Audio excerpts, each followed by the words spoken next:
शान्तिकम् वन्देऽहं श्रीगुरु श्रीयुतपदकमलं श्रीगुरून् वैष्णवांश्च श्रीरूपं साग्रजातं सहगण रघुनाथान्वितं तं सजीवं साद्वैतं सावधूतं परिजनसहितं कृष्ण चैतन्य देवं श्री राधा कृष्ण पादान सहगण ललिता श्री विशाखान्वितंश्च हे कृष्ण करुणा सिंधु दीन बंधु जगतपते गोपेश गोपिका कांत राधा कांत नमस्तुते तप्त कांचन गौरांगी श्री राधे वृंदावनेश्वरी वृषभानुसुते देवी प्रणमामि हरिप्रिये वाञ्छाकल्पतरुभ्यश्च कृपा सिन्धुभ्येव च पतितानां पावनेभ्यो वैष्णवेभ्यो नमो नमः। नमः विष्णुपादाय कृष्णपृष्ठाय भूतले श्रीमती भक्ति वेदांत स्वामी इति नामिने नमस्ते सरस्वती देवे गौरवाणी प्रचारिणे निर्विशेष शून्यवादी पाश्चात्य देश तारिणे जय श्री कृष्ण चैतन्य प्रभु नित्यानंद श्री अद्वैत गदाधर श्रीवासादि गौर भक्त वृंद हरे कृष्णा कृष्ण कृष्ण हरे हरे हरे राम राम राम हरे हरे।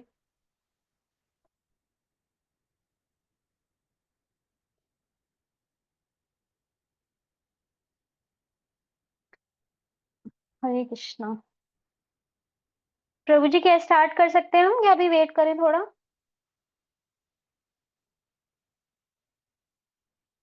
टाइम तो हो गया माता जी। हरे कृष्णा माता जी। फिर लंबा लंबा जब लगा ना बहुत देर हो जाएगी। स्टार्ट कीजिए स्टार्ट। ठीक है प्रभु जी। ओम नमो भगवते वासुदेवाय ओम नमो भगवते वासुदेवाय ओम नमो भगवते वासुदेवाय नारायणं नमस्कृत्यं नरं चैव नरोत्तमं देवीं सरस्वतीं व्यासं ततो जयमुदीरयेत् नष्टप्रायेषु अभद्रेषु नित्यं भागवत सेवया भगवती उत्तम श्लोके भक्ति भवति नैष्टिकी। तो आप सभी भक्तों का स्वागत है आज के श्रीमद् भागवतम की प्रेजेंटेशन में। तो आज हम जो ले रहे हैं कैंटो 4 स्कंद 4 का अध्याय 24 जिसका नाम है शिव द्वारा की गई स्तुति का गान। तो जैसे हम इतने महीनों से या साल 2 साल हो गया हमें श्रीमद् भागवतम का ऐसे सिस्टमैटिक तरीके से अध्ययन करते हुए, तो हमने इसमें ये देखा कि श्रीमद् भागवतम में हर एक जो बाकी जो कैटव धर्म है उनको त्याग दिया है और इसमें केवल भागवत धर्म की चर्चा की गई है। जैसे श्री चैतन्य महाप्रभु कहते हैं कि श्रीमद् भागवतम अमलम पुराणम। तो जो कृष्ण प्रेम दिलाने वाला जो ये श्रीमद् भागवतम है, इसमें जितने भी कर्म कांड है, जितने भी कैटव धर्म है, उन सबको त्याग के सिर्फ भगवान हरि की प्रसन्नता के लिए शुद्ध भक्ति भागवत धर्म की चर्चा की गई है। तो आज हम सुनेंगे स्वयं किसके द्वारा, देवों के देव महादेव के द्वारा गीत गाए गए हैं जो भगवान की प्रशंसा में। तो जैसे भगवत गीता है जो भगवान ने अर्जुन को बताई थी, इसीलिए इसे भगवत गीता कहते हैं कि भगवान ने बताई। और आज हम क्या सुनेंगे, जो शिव जी ने गीत गाया है उसे क्या कहते हैं, रुद्र गीत कहते हैं। तो किसको बताया शिव जी ने, क्यों बताया, ये सब हम आज जानेंगे और हम समझने का प्रयास करेंगे। तो पिछले सत्र में जैसे हमने सुना कि पृथु महाराज किस प्रकार अपने कार्य करते हुए अपनी पत्नी अर्ची के साथ वैकुंठ को प्राप्त हुए। और क्योंकि मैत्रेय मुनि ने, अगर आपको याद हो पिछली जो 4th कैंटो का जो पिछली जो बुक हमने पार्ट 1 पढ़ा था, उसमें मैत्रेय मुनि ने प्रश्न किया था विदुर जी से कि नारद मुनि ने प्रचेताओं के यज्ञ में क्या बतलाया, और वो प्रचेताओं के बारे में जानना चाहते थे। तो यहाँ पे पहले हम प्रचेताओं के बारे में भी आज जानेंगे और यहाँ पृथु महाराज के वंश के बारे में भी पहले यहाँ मैत्रेय मुनि बताएंगे। तो पहले हम एक बार चैप्टर का थोड़ा ओवरव्यू देख लेते हैं। 1 से 5 श्लोक तक में पृथु की 1 से 15 श्लोक में पृथु की वंशावली के बारे में बताया गया है, और 16 से 32 श्लोक में प्रचेताओं का भगवान शिव से मिलने के बारे में यहाँ पूरा डिस्क्रिप्शन होगा। 33 से 68 श्लोक तक जो शिवजी रुद्र गीता बताएंगे प्रचेताओं को, उसका वो हम देखेंगे। और 69 से 79 तक में रुद्र गीता का जप कैसे करें और उसकी फलश्रुति क्या है, ये स्वयं भगवान शिव प्रचेताओं को बताएंगे।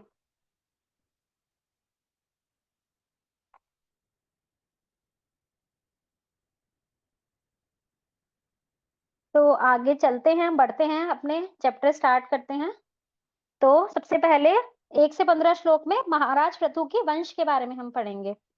तो मेरा एक प्रश्न है, कोई बता सकते हैं कि पृथु महाराज के पिता कौन थे? कोई भक्त बता सकते हैं? राजा वेन। हरि बोल। थैंक यू माता जी। तो अब हम महाराज पृथु के जैसे हमने पिछले उसमें पढ़ा था बुक में भी, कि महाराज पृथु के जो सबसे बड़े पुत्र थे उनका नाम क्या था? विजिताश्व था। और विजिताश्व उनका नाम क्यों पड़ा था? क्योंकि उन्होंने अश्व को जीता था। और महाराज पृथु के बाद उनके जो सबसे बड़े पुत्र विजिताश्व हैं वही सम्राट बने। तो जो सबसे बड़ा पुत्र होता है वह पिता की भूमिका वह पिता के जाने के बाद पिता की भी भूमिका निभाते हैं। और जो मतलब जो पहले पुत्र होते हैं या जो बड़े बेटे होते हैं उनका यही दायित्व होता है पिता के जाने के बाद। तो पहले क्या होता था? पहले पुत्र हुआ करते थे, लेकिन आजकल क्या होता है? आजकल बेटे होते हैं। तो बेटे होते हैं तो आजकल क्या होता है? बंटवारा होता है। बेटे शब्द से हम समझ सकते हैं। तो आजकल क्या होता है? प्रॉपर्टी वगैरह बांट दी जाती है। लेकिन विजिताश्व क्या थे? वो भले ही राजा थे लेकिन अपने भाइयों से इतना प्रेम करते थे, जैसे श्री राम भगवान अपने भाइयों से बहुत प्रेम करते थे। और वो बहुत ही सॉफ्ट हार्टेड भी थे। तो उन्होंने जो अपना राज्य था वो अपने चारों भाइयों में बांट दिया था। और आ, ये जैसे हमने बताया कि वो बहुत सॉफ्ट हार्टेड थे, तो हम वो भी पढ़ चुके हैं। एग्जाम्पल जैसे इंद्र का, जब उन्होंने इंद्र जब घोड़े चुरा कर ले जा रहा था, जब अश्वमेध यज्ञ कर रहे थे महाराज पृथु, तो वो चाहते तो इंद्र को पकड़ भी सकते थे, लेकिन उन्होंने इंद्र के प्रति सम्मान प्रकट करते हुए उन्हें नहीं पकड़ा था। आगे थर्ड श्लोक में चलते हैं। इसमें बताया गया है कि विजिताश्व का एक नाम अंतर्धान भी था। और वो नाम उन्हें कहाँ से मिला? क्योंकि जब इंद्र घोड़ा चुरा रहे थे तो विजिताश्व ने क्या किया? तुरंत एक्शन नहीं लिया, क्योंकि इंद्र जो थे वो देवताओं के राजा हैं। तो हमें ये समझने का प्रयास करना चाहिए कि कोई जब बड़ा व्यक्ति होता है या जैसे बड़ा पोस्ट पे होता है, पोजीशन पे है या राजा सम्राट है, या भगवान का प्रतिनिधि है, अगर कोई गलत कार्य करता है जो हमें प्रतीत होता है कि गलत है, तो हम बिना सोचे समझे एक्शन हमें नहीं लेना चाहिए। हो सकता है कि वो किसी सही कार्य के लिए ऐसा कर रहे हो। इसलिए विजिताश में सोच रहा था कि एक्शन इसलिए उन्होंने लिया कि ये तो देवताओं के राजा हैं, तो वो ऐसा क्यों ही करेंगे। तो इंद्र जो थे उनसे इस कार्य के लिए बहुत प्रसन्न हुए थे और उन्होंने उन्हें यह विद्या दी थी अंतर्धान होने की, और तब से उनका नाम, एक दूसरा नाम अंतर्धान भी पड़ गया था। आगे चौथे और पांचवें श्लोक में बताया गया है विजिताश्व की पत्नी और पुत्रों के बारे में। तो विजिताश्व की एक पहली पत्नी थी शिखंडिनी, उनसे 3 बच्चे हुए थे, पावक, पावमान और शुचि। और इसमें जैसे श्राप की बात भी हो रही है, अगर हम परपट में देखें तो जो श्राप की बात हो रही है वो श्राप के बारे में आगे के अध्यायों में भी डिटेल में वर्णन आएगा। तो इसमें जैसे लिखा हुआ है कि श्राप होने के बाद भी भगवान अंतर्धान के पुत्र के रूप में उत्पन्न हुए, जो अग्नि के जो ये थे पावक, पावमान और रुशुचि के बारे में उनके बात हुई है। तो इनको श्राप मिला था। तो इम्पोर्टेंट बात क्या है इसमें समझने की, कि हम जैसे अध्यात्म में उन्नति करने का हम प्रयास कर रहे हैं, लेकिन अगर किसी कारणवश हमारी यह प्रयास पूरा नहीं हो पाता इस जन्म में, और हम पूर्ण रूप से समर्पित नहीं हो पाते और हमें भगवत धाम की प्राप्ति नहीं हो पाती, तो ये किसी भी प्रकार से व्यर्थ नहीं जाता, इसमें हमारा नुकसान नहीं है। क्योंकि क्या होगा कि वो फिर उच्च लोकों में जाएगा और पहले किसी उच्च लोकों में जाके अपने फल, जो पुण्य कर्म है उनको भोगेगा, और फिर वापस इसी पृथ्वी पर आकर किसी उच्च कुल में या किसी धनी परिवार में जन्म लेगा, जहां से वो फिर से आध्यात्मिक उन्नति कर सकते हैं। तो अगर हम आध्यात्मिकता में हमने अगर प्रवेश कर लिया है, जैसे हम प्रभुपाद की संस्था से, इस्कॉन से जुड़ गए हैं, तो इस परंपरा से हम जुड़े हैं, तो हम पीछे कुछ अच्छा करके ही आए होंगे, तभी हम जुड़ पाए हैं और उसका ही हमें ये फल मिला है। तो इस फल को अगर हम नहीं खाएंगे तो हम मूर्ख कहलाएंगे। जैसे कि अगर किसी ने मुझे सर्दियों के मौसम में किसी ने मुझे कि बहुत एक्सोटिक, कि ये मैंगो का फ्रूट है, ये विदेशों में इस सीजन में होता है, तो कुछ मुझे कोई ला के देगा, तो अगर मैं उसे मना कर दूंगी मैं नहीं खाऊंगी, तो मैं मूर्ख खिलाऊंगी, क्योंकि वो बहुत ही कीमती फल है, उसमें ऐसे मिलता नहीं है मौसम में। तो जो कृष्ण भावनामृत है यह भी उस फल की तरह है, अगर हमें यह मिला है तो वी शुड टेक इट। क्योंकि बाकी योनियों में तो हमें ये मिलेगा नहीं, और ये हर जगह मिलेगा भी नहीं। आपके जैसे मित्र हैं, परिवार हैं, और दूसरे जो आपके जानने वाले होंगे, वो अभी रात में 8 से 9 से 10 बैठ के क्या करेंगे? कुछ और अपना टीवी देख रहे होंगे या कुछ और काम कर रहे होंगे। लेकिन आप क्या कर रहे हैं? आप श्रीमद् भागवतम पढ़ रहे हैं। तो ये बहुत विशेष कृपा है, तो हमें इस कृपा का तिरस्कार नहीं करना चाहिए। अगर यह किसी को नहीं मिल रही है कृपा, तो उनका भाग्य उतना अच्छा नहीं है, लेकिन अगर हमें मिला है तो, और हम उसे फिर भी मना कर रहे हैं मिलने के बाद भी, तो ये हमारी मूर्खता होगी। फॉर एग्जाम्पल, जैसे अभी क्या कहते हैं, ग्रहण पड़ा था। तो अगर जैसे बाई चांस ग्रहण चल रहा है और कोई हमारे पास आएगी जगन्नाथपुरी का प्रसाद लेके कि ये मैं डायरेक्ट पुरी से लेकर आए हूँ, ये भगवान के मतलब चरणों से लगा हुआ प्रसाद है, तो हम मना कर दे कि अरे अभी तो ग्रहण चल रहा है, और सोचे कि मुझे तो प्रसाद नहीं लेना चाहिए। तो ये हमारी मूर्खता होगी। क्यों? क्योंकि भगवान का जो प्रसाद है, भगवान पे या भगवान के प्रसाद पे तो ग्रहण का कोई प्रभाव ही नहीं पड़ता, तो हमें उसे तुरंत मतलब ले लेना चाहिए। तो हम सबको अपने अपने लेवल पे विचार करना चाहिए कि अरे मुझे तो ये जो हरिनाम का जो प्रसाद है, हरिनाम का जो लड्डू है, ये हमें मिल चुका है, और अगर मैं अभी भी इसे रेलिश ना करूं तो मैं मूर्ख कहलाऊंगी। तो हमने जितनी भी कृष्ण भक्ति करके छोड़ी होगी, अगले जन्म में जब हम मनुष्य का जीवन लेंगे फिर से, जैसे मैंने 10% भक्ति अभी करी, तो अगले जन्म में 11% से मैं शुरू करूंगी। लेकिन हमें क्या पता कि अगला जन्म हमारा जब होगा, कितने साल कलयुग के बीत चुके होंगे, और तब क्या सिनेरियो होगा, ये हमें नहीं पता। तो अभी तो हम जैसे फ्लैट वगैरह में लोग रहते हैं, घर में रहते हैं, तो हम देखते हैं शाम में या सुबह के टाइम बालकनी से बाहर निकले तो कितनी प्याज लहसुन की, तड़के की, और पता नहीं जाने लोग क्या क्या बनाते हैं। ऐसा वातावरण तो अभी है। तो उस जन्म में जब अगला जन्म लेके हम अपने फल भोग के फिर वापस आएंगे, तो हम इमेजिन कर सकते हैं कि उस टाइम पे भले ही हमारी 50% भक्ति हमने पूरी कर ली थी, हमें 51 से स्टार्ट करनी है, तो भी ऐसा वातावरण नहीं होगा, जो ऐसी सिचुएशन नहीं होगी जो कृष्ण भक्ति के अनुकूल होगी। तो हम समझ सकते हैं कि अभी जो ये चल रहा है टाइम, कलयुग का, ये बहुत ही गोल्डन एरा चल रहा है, भक्ति के लिए बहुत ही अनुकूल है। तो हमें इसका पूरा एडवांटेज लेना चाहिए। इस कृष्ण भावनामृत मूवमेंट में हमें अच्छे से इसका वो लेना चाहिए, एडवांटेज लेना चाहिए, और हमें इसे बहुत अच्छे से एग्जीक्यूट करना चाहिए। आगे चलते हैं 5th श्लोक पे। विजिताश्व की जो दूसरी पत्नी थी, उनका नाम था नभस्वती, और उनसे एक पुत्र की प्राप्ति हुई जिनका नाम था हविर्धान।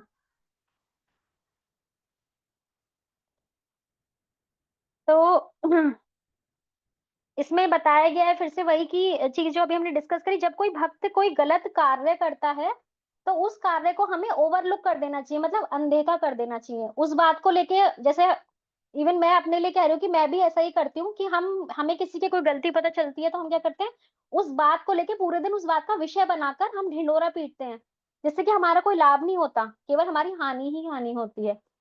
क्यों? क्योंकि जिसने गलती करी थी उसने तो भगवान का नाम ले लिया, वो तो चैंटिंग कर रहे हैं डेली, और उसने कोई गलती करी भी है तो वो भगवान के ऊपर है, क्योंकि हमने सुना है राखे कृष्णा मारे कृष्णा। तो उनका क्या करना है, उनको क्या सजा मिलेगी, वो हमें भगवान पर छोड़ देना चाहिए। क्यों? क्योंकि अगर हम आज किसी की भी हम निंदा कर रहे हैं, तो हो सकता है कि कल हम भी उसी पोजीशन पर हो, हमारा भी साथ ऐसा कुछ हो, और हमारी भी निंदा हो।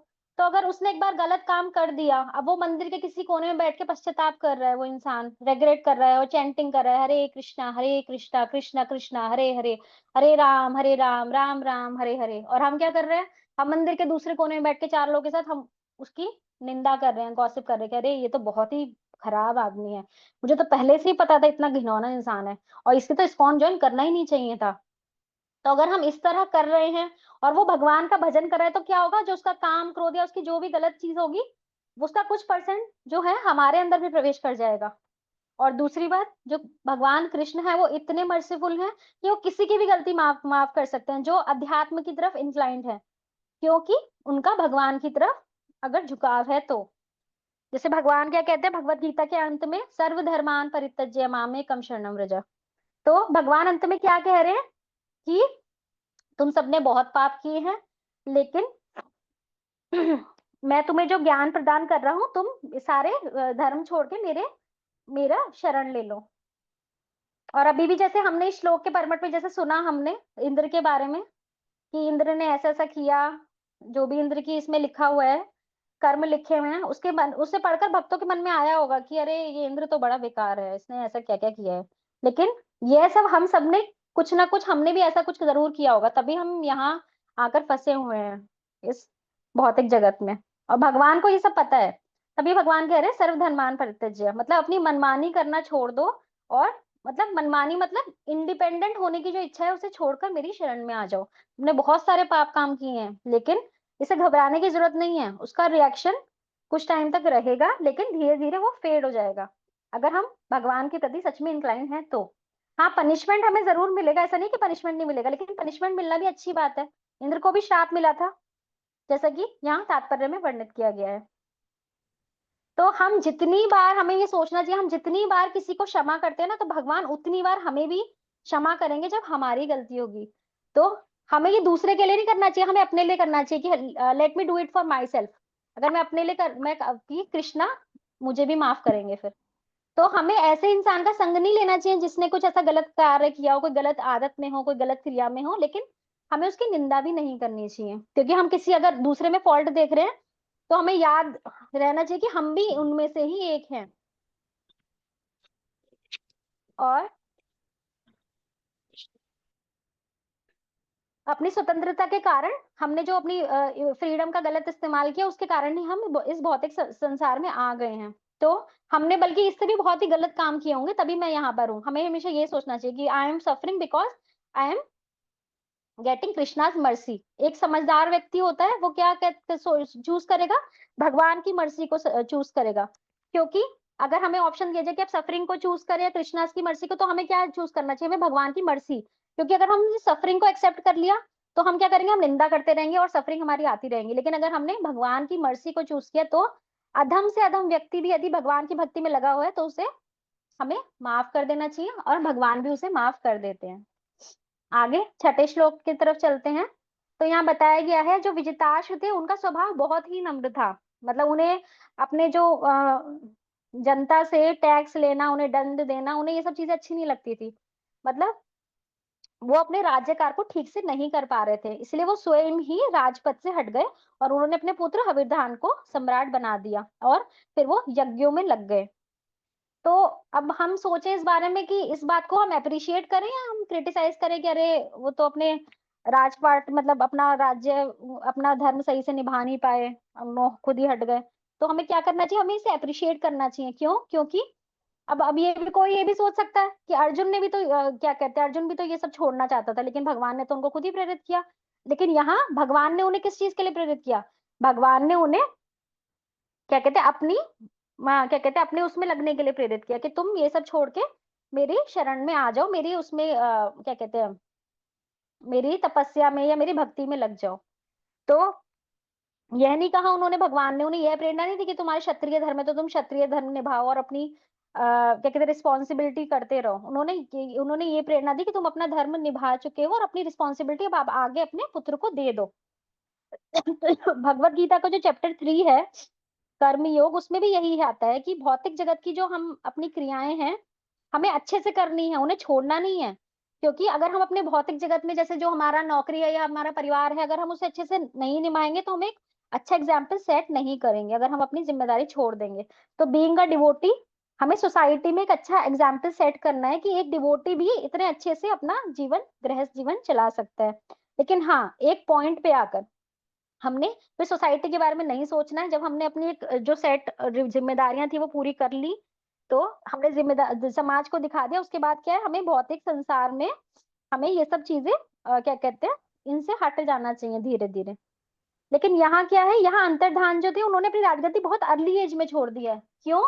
क्योंकि उन्हें भगवत धाम की प्राप्ति करनी थी। तो भगवत धाम की जो प्राप्ति है वो सबके लिए अलग अलग हो सकती है। कि हो सकता है कि जो व्यक्ति, कोई व्यक्ति 60 साल में जो काम कर रहा है, हो सकता है कि वो दूसरा व्यक्ति कोई 30 या 40 साल में वो चीज उसे करनी पड़े। तो अंतर्धान एक बहुत ही अच्छा एग्जाम्पल है गृहस्थों के लिए। कि कई लोग होते हैं वो क्या है, बुढ़ापे में भी घर गृहस्थी में ही फंसे रहते हैं कि अरे अब हमारे तो बच्चे तो हो गए, शादी हो गया, पोता पोतियों को देखना है, ये करना है, हम तो अभी भी इसमें फंसे हुए, हम क्या करें। तो अंतर्धान तो राजा थे, उनके पास इतना ऐश्वर्य था, उसके बाद भी उन्होंने सब कुछ छोड़ दिया, सब कुछ सेक्रीफाइस कर दिया। तो सेक्रीफाइस करना भी बहुत इंपॉर्टेंट है, रिस्पॉन्सिबिलिटी को पूरा करना भी जरूरी है, लेकिन राइट टाइम पे हमें इन सब चीजों से छुटकारा भी ले लेना चाहिए। 7 श्लोक पर आते हैं।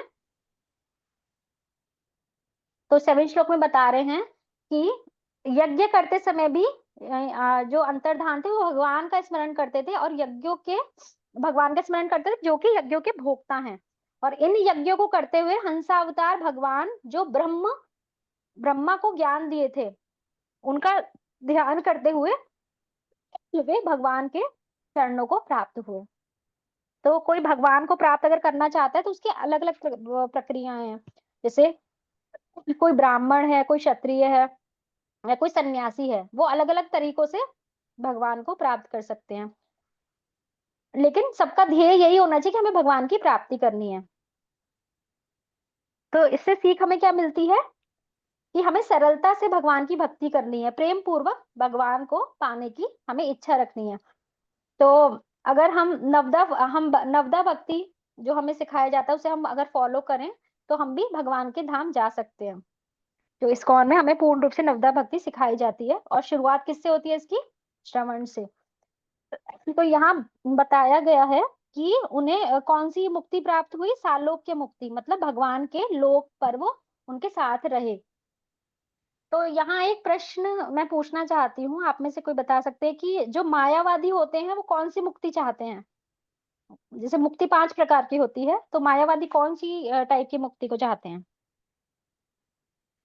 हरे कृष्ण सायुज्य मुक्ति चाहते हरि बोल। थैंक यू प्रभु जी। सायुज्य मुक्ति मतलब भगवान में एक हो जाना, भगवान में लीन हो जाना, ये मायावादी की जो फिलॉसफी है। लेकिन जो शुद्ध भक्त होते हैं वो क्या चाहते हैं? उन्हें किसी प्रकार की मुक्ति की नहीं इच्छा होती, बस वो क्या चाहते हैं कि उन्हें हमेशा भगवान का स्मरण रहे। तो आगे चलते हैं। हविरदान और जो हविरधानी थी उनके 6 पुत्र हुए जिनके नाम थे प्राचीन, भरिश, गय, शुक्ल, कृष्ण, सत्य और जितव्रत।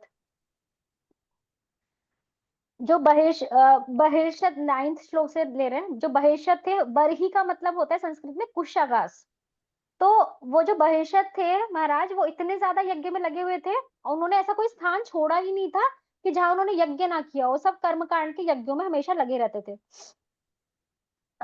और वो हविरदान के सबसे बड़े बेटे थे और प्रजापतियों में से एक थे। प्रजापति मतलब जिन्हें जनसंख्या बढ़ाने का कार्य ब्रह्मा जी द्वारा मिला हुआ है। तो आगे बताया गया है 10वें में श्लोक में कि जो कुशा घास थी, जैसे हम जब पूजा वगैरह यज्ञ करते हैं तो पूर्व की तरफ हम फेस करके बैठते हैं, तो कुशा घास जो थी वो पूर्व की तरफ हर जगह उन्होंने उगा दी थी और इसके कारण ही उनका जो नाम था प्राचीन बर्हिश पड़ा, क्योंकि पूर्व को प्राची कहते हैं संस्कृत में। हरे कृष्ण। सभी भक्तों से रिक्वेस्ट है कि प्लीज अपना माइक म्यूट रखें, थोड़ा जिससे डिस्टर्बेंस ना हो। तो पूर्व को संस्कृत में प्राची कहते हैं, तो उनका नाम बर्हिश का प्राचीन बर्हिषत पड़ गया था। तात्पर्य में प्रभुपाद क्या बता रहे हैं, यहाँ कुछ शिक्षा दे रहे हैं प्रभुपाद कि जैसे कि प्राचीन बर्हिश बताया गया कि ऐसी कोई जगह छोड़ी ही नहीं थी जहां पे उन्होंने यज्ञ ना किया हो। तो हमें भी संकीर्तन यज्ञ ऐसे ही करना है कि एक जगह खत्म हुआ नहीं कि दूसरी जगह शुरू कर दिया, फिर तीसरी जगह, फिर चौथी जगह, ऐसे कर करके हमें संकीर्तन यज्ञ से पूरी पृथ्वी को भर देना है। This is the ultimate crux of all Vedas. सारे वेदों का यही सार है, भगवान की भक्ति। बाकी सारे यज्ञ करना तो इस कलयुग में पॉसिबल नहीं है। सिर्फ संकीर्तन यज्ञ के माध्यम से ही हम जो इतने हमारे जन्मों से जो मन में मैल है, जो मलिन हो गया है मन, उसे हम साफ कर सकते हैं। तो अगर कोई हंसी मजाक में भी बोल दे कि अरे ये आ गए टकले हरे कृष्णा वाले, कोई मजाक में भी बोल दे, तो भी कहीं ना कहीं उसका भला होगा। कोई गुस्से में भी बोल दे कि रोज रोज आते हैं हरे कृष्णा वाले, तब भी उनका भला होगा। इतना पावरफुल है ये हरे कृष्ण महामंत्र। आगे 11th श्लोक पे चलते हैं। तो यहाँ बताया गया कि ब्रह्मा जी के कहने पर जो ये प्राचीन बरिष्ठ थे, इन्होंने समुद्र की कन्या शतद्रुति से विवाह किया। और हमें जैसे पता है कि समुद्र की एक और पुत्री भी है, किसी को पता है उनका नाम? हरे माता कृष्णा। लक्ष्मी। माता हरि लक्ष्मी। बोल। थैंक यू प्रभु जी। तो समुद्र की एक और पुत्री है, उनका नाम है माता लक्ष्मी। और जब समुद्र मंथन से लक्ष्मी जी प्रकट हुई थी तो सभी ने उन्हें पाना चाहा, सभी उनसे आकर्षित हो गए थे, देवी देवता, लेकिन उन्होंने सबको रिजेक्ट कर दिया। वो बस भगवान श्री विष्णु को उन्होंने सेलेक्ट किया। उसी तरह जो ये दूसरी पुत्री थी शतद्रुति, ये भी इतनी सुंदर थी कि जब विवाह मंडप में विवाह करने आई थी तब जो अग्निदेव हैं स्वयं वो इनसे आकर्षित हो जाते हैं। तो श्रीमद् भागवतम में हम कई ऐसे हमने सुने होंगे एग्जाम्पल्स तो हमें बार बार बताने का प्रयास कर रहे हैं श्रीमद् भागवतम की जो काम की भावना है वो बड़े बड़े देवताओं को भी विचलित कर देती है। अग्नि जो सबको शुद्ध कर देती है, सबको पावक कर देती है, और वो वहां उनको ब्लेस करने आए थे और वो ही उनसे अट्रैक्ट हो गए। तो जो मेल और फीमेल मेल के बीच में जो अट्रैक्शन है वो इतना ज्यादा प्रोमिनेंट है इस वर्ड में कि मतलब यही असली जो माया है वो यही है, और जो हमें जन्म मृत्यु के बार बार साइकिल में फंसा कर रखता है। तो हमें इस माया से बचना चाहिए। तो भगवत गीता में भगवान क्या कहते हैं कि काम क्रोध सेंस ग्रेटिफिकेशन का जो अर्ज होता है ये हमारे जीवन के अंत तक चलता रहेगा। ये सब चीजें भोग करने की जो हमारी जो लालसा है वो जीवन के अंत तक रहेगी, लेकिन हमें क्या है इसे टॉलरेट करना है। और जो व्यक्ति इसे टॉलरेट कर पाता है वो ही भक्ति योग में लगा रह सकता है। जो देवता होते हैं ये भगवान के अलग अलग मैनेजरियल पोजीशंस पे स्थित हैं। तो स्वर्ग में बहुत सारी अपॉर्चुनिटी होती है सेंस ग्रेटिफिकेशन की, क्योंकि वो भोग योनि ही होती है देवताओं की जो योनि है। लेकिन ये जो देवता होते हैं भगवान की सेवा में लगे हुए हैं क्योंकि अपनी अपनी पोजीशन के हिसाब से, लेकिन वो भगवान के शुद्ध भक्त नहीं होते हैं। तो कभी कभी इन वेगों से वो पराजित हो जाते हैं, लेकिन जो भगवान का शुद्ध भक्त होता है वो इन सब वेगों से कभी पराजित नहीं होता, वो इन सब चीजों से हमेशा ऊपर ही रहता है। वो जो भगवान के शुद्ध भक्त होते हैं वो जिस तरीके का जिस प्रकार का सुख का अनुभव करते हैं वैसा अनुभव देवता नहीं कर पाते। आगे 12th श्लोक में क्या बता रहे हैं कि जो विद्वान थे, जो सिद्ध लोक के निवासी थे, गंधर्व थे, देवता थे, असुर थे, वो सभी शतद्रुति के नुपुर के झंकार से इतना मोहित हो गए थे। मतलब उनका चेहरा ढका हुआ है, कोई उन्हें शरीर पूरा उनका गहनों से लदा हुआ है, लेकिन केवल उनकी नुपुर के झंकार से इतना मोहित हुए जा रहे हैं सभी लोग। तो एक एग्जाम्पल ले सकते हैं कि जो पुरुष होते हैं वो मक्खन के समान होते हैं और जो माताएं होती है वो अग्नि के समान होती हैं। तो जब वो संपर्क में आते हैं, हम कंडीशंस हैं, तो पुरुष जो होते हैं वो पिघल जाते हैं। लेकिन जो भगवान के भक्त होते हैं वो बहुत सिंपल होते हैं, वो अलंकृत इतनी ज्यादा वेशभूषा नहीं रखते। क्यों? क्योंकि ये जो अलंकार है, ये जो वेशभूषा है, ये जो गहने हैं, ये सब तो शरीर के आभूषण होते हैं, लेकिन हम क्या है, हम तो वास्तव में आत्मा है, हम तो भगवान के दास हैं। तो भगवान के जो दास हैं उनके आभूषण क्या होते हैं? तितिक्षवा, करुणिका, सुहद्र, सर्वदेहिनाम अजात शत्रव, संतः, सद्हव, साधु भूषणम। टॉलरेंस, मर्सीफुलनेस, फ्रेंडली नेचर, और उनका कोई शत्रु नहीं होता, वो हमेशा पीसफुल रहते हैं और जो हमारे स्क्रिप्चर्स हैं, हमारे शास्त्र, उनके अनुसार आचरण करते हैं। तो ये होते हैं साधु के आभूषण। इसमें जैसे एग्जाम्पल दिया गया है कि विश्वामित्र जो थे वो मेनका की केवल चूड़ियों की आवाज से ही मोहित हो गए थे। तो आजकल इस कलयुग में हम सबके पास अपनी अपनी पर्सनल अप्सरा है जिसका नाम है मोबाइल फोन। तो हमारे जो अलग अलग नोटिफिकेशन आते हैं, अलग अलग चीजें हमारे फोन में होती रहती है, उससे अलग अलग तरीकों से अप्सरा हमें आकृष्ट करने की कोशिश करती रहती है। तो तो जो व्यक्ति अपनी इंद्रियों को संयम में नहीं रख सकता, तो वो उसे इंद्रिय तृप्ति के लिए फोन में आसानी से कुछ ना कुछ साधन मिल जाता है और फिर धीरे धीरे इसकी आदत हो जाती है और फिर व्यक्ति इस आदत इसके बिना, फोन के बिना रह ही नहीं पाता। तो कलयुग में जो सबसे बड़ा सेक्रीफाइस वो क्या है? वो घर त्याग करना नहीं है, वो है फोन का त्याग करना। अगर कोई फोन का त्याग करते अपने तो माना जाएगा कि उसने सबसे बड़ा सेक्रीफाइस कर दिया। तो इंद्रियों के अगर संयम का हम एग्जाम्पल ले तो सबसे बेस्ट एग्जाम्पल है नामाचार्य शीला हरिदास ठाकुर जी का। तो हमें प्रार्थना करनी चाहिए शीला हरिदास ठाकुर जी से कि हमें इन वेगों के सहने की शक्ति हमें प्रदान करें ताकि हम भी भक्ति में लगे रह सकें। आगे चलते हैं 13वें श्लोक पे। तो इसमें बताया गया है जो शतद्रुति थी उनके गर्भ से प्राचीन भविष्य ने 10 पुत्र प्राप्त किए, और ये सभी जो पुत्र थे वो धर्म में शील थे। और इन 10 को एक साथ क्या कह के बुलाया गया? प्रचेता। तो जैसे हमारा एक्चुअल धर्म क्या होता है हम सभी को पता है, जीवेर स्वरूप होए नित्य कृष्ण दास। जैसे चीनी का धर्म क्या है? मिठास। वैसे ही हमारा एक्चुअल स्वरूप, हमारा धर्म क्या है? हम भगवान के दास हैं। तो ये जो सभी पुत्र थे ये भक्ति में प्रवृत्त थे। 14वें श्लोक में बताते हैं कि प्रचेताओं को उनके पिता ने, प्राचीन भविष्य ने, ये आदेश दिया कि वो संतान की उत्पत्ति करो और ब्रह्मा जी के निर्देशानुसार क्योंकि वो प्रजापति थे प्राचीन भविष्य, तो जैसे पिता होगा वो भी चाहेगा कि उसके बेटे भी वैसा ही करें। तो उन्होंने आदेश दिया कि तुम संतान की उत्पत्ति करो। तो संतान उत्पत्ति करने के उससे वो क्या हुआ, क्या है? पहले वो तपस्या करने गए तो यहाँ बताया गया उन्होंने 10,000 वर्षों तक तपस्या की समुद्र में। तो आजकल क्या है, आजकल तो कोई भी तपस्या करना नहीं चाहता, सब लोग शॉर्टकट ही ढूंढते हैं, क्योंकि हमारी भोग की प्रवृत्ति इतनी ज्यादा बढ़ गई है। तो उन्हें संतान उत्पत्ति करनी थी, उन्हें गृहस्थ जीवन जीना था, तो फिर वो तपस्या करने क्यों गए? डायरेक्ट अपना विवाह करते, संतान उत्पत्ति करते जैसे उनको आज्ञा मिली थी। लेकिन क्यों? क्योंकि तपस्या इसलिए की क्योंकि अपनी इंद्रियों को, मन को, जिससे वो कंट्रोल कर पाए। जो राजा महाराजा होते हैं उनके महलों में इतना ऐश्वर्य होता है कि अगर वो इन ऐश्वर्यों में लगे रहे तो वो अपनी इंद्रियों को कभी संयम नहीं कर पाएंगे, वो अपने आप को काबू में नहीं रख पाएंगे। और गृहस्थ जीवन की जिम्मेदारी पूरी करने के बाद उन्हें रिटायर भी होना होता है, उन्हें फिर वापस तपस्या करने के लिए जंगल जाना होता है। तो इसलिए इन सब चीजों को, अपने इंद्रियों को कंट्रोल करने के लिए पहले वो तपस्या करने गए। तो यहाँ जो प्रचेताओं ने जो भी तपस्या की है वो किसी इच्छा की प्राप्ति के लिए नहीं की, उन्होंने भगवान की भक्ति करने के लिए तपस्या की। आगे 15 श्लोक में बता रहे हैं कि जब ये प्रचेता तपस्या के लिए निकलते हैं पश्चिम की ओर, तो रास्ते में उन्हें शिवजी का दर्शन होता है और शिवजी उन्हें कुछ निर्देश देते हैं जिससे कि उन्हें भगवान की प्राप्ति हो सके। और फिर शिवजी के निर्देशों का पालन करते हुए जो शिवजी उन्हें मंत्र देते हैं उन्हें जपते हुए प्रचेताओं ने क्या पूजा ध्यान किया और भगवान की प्राप्ति की।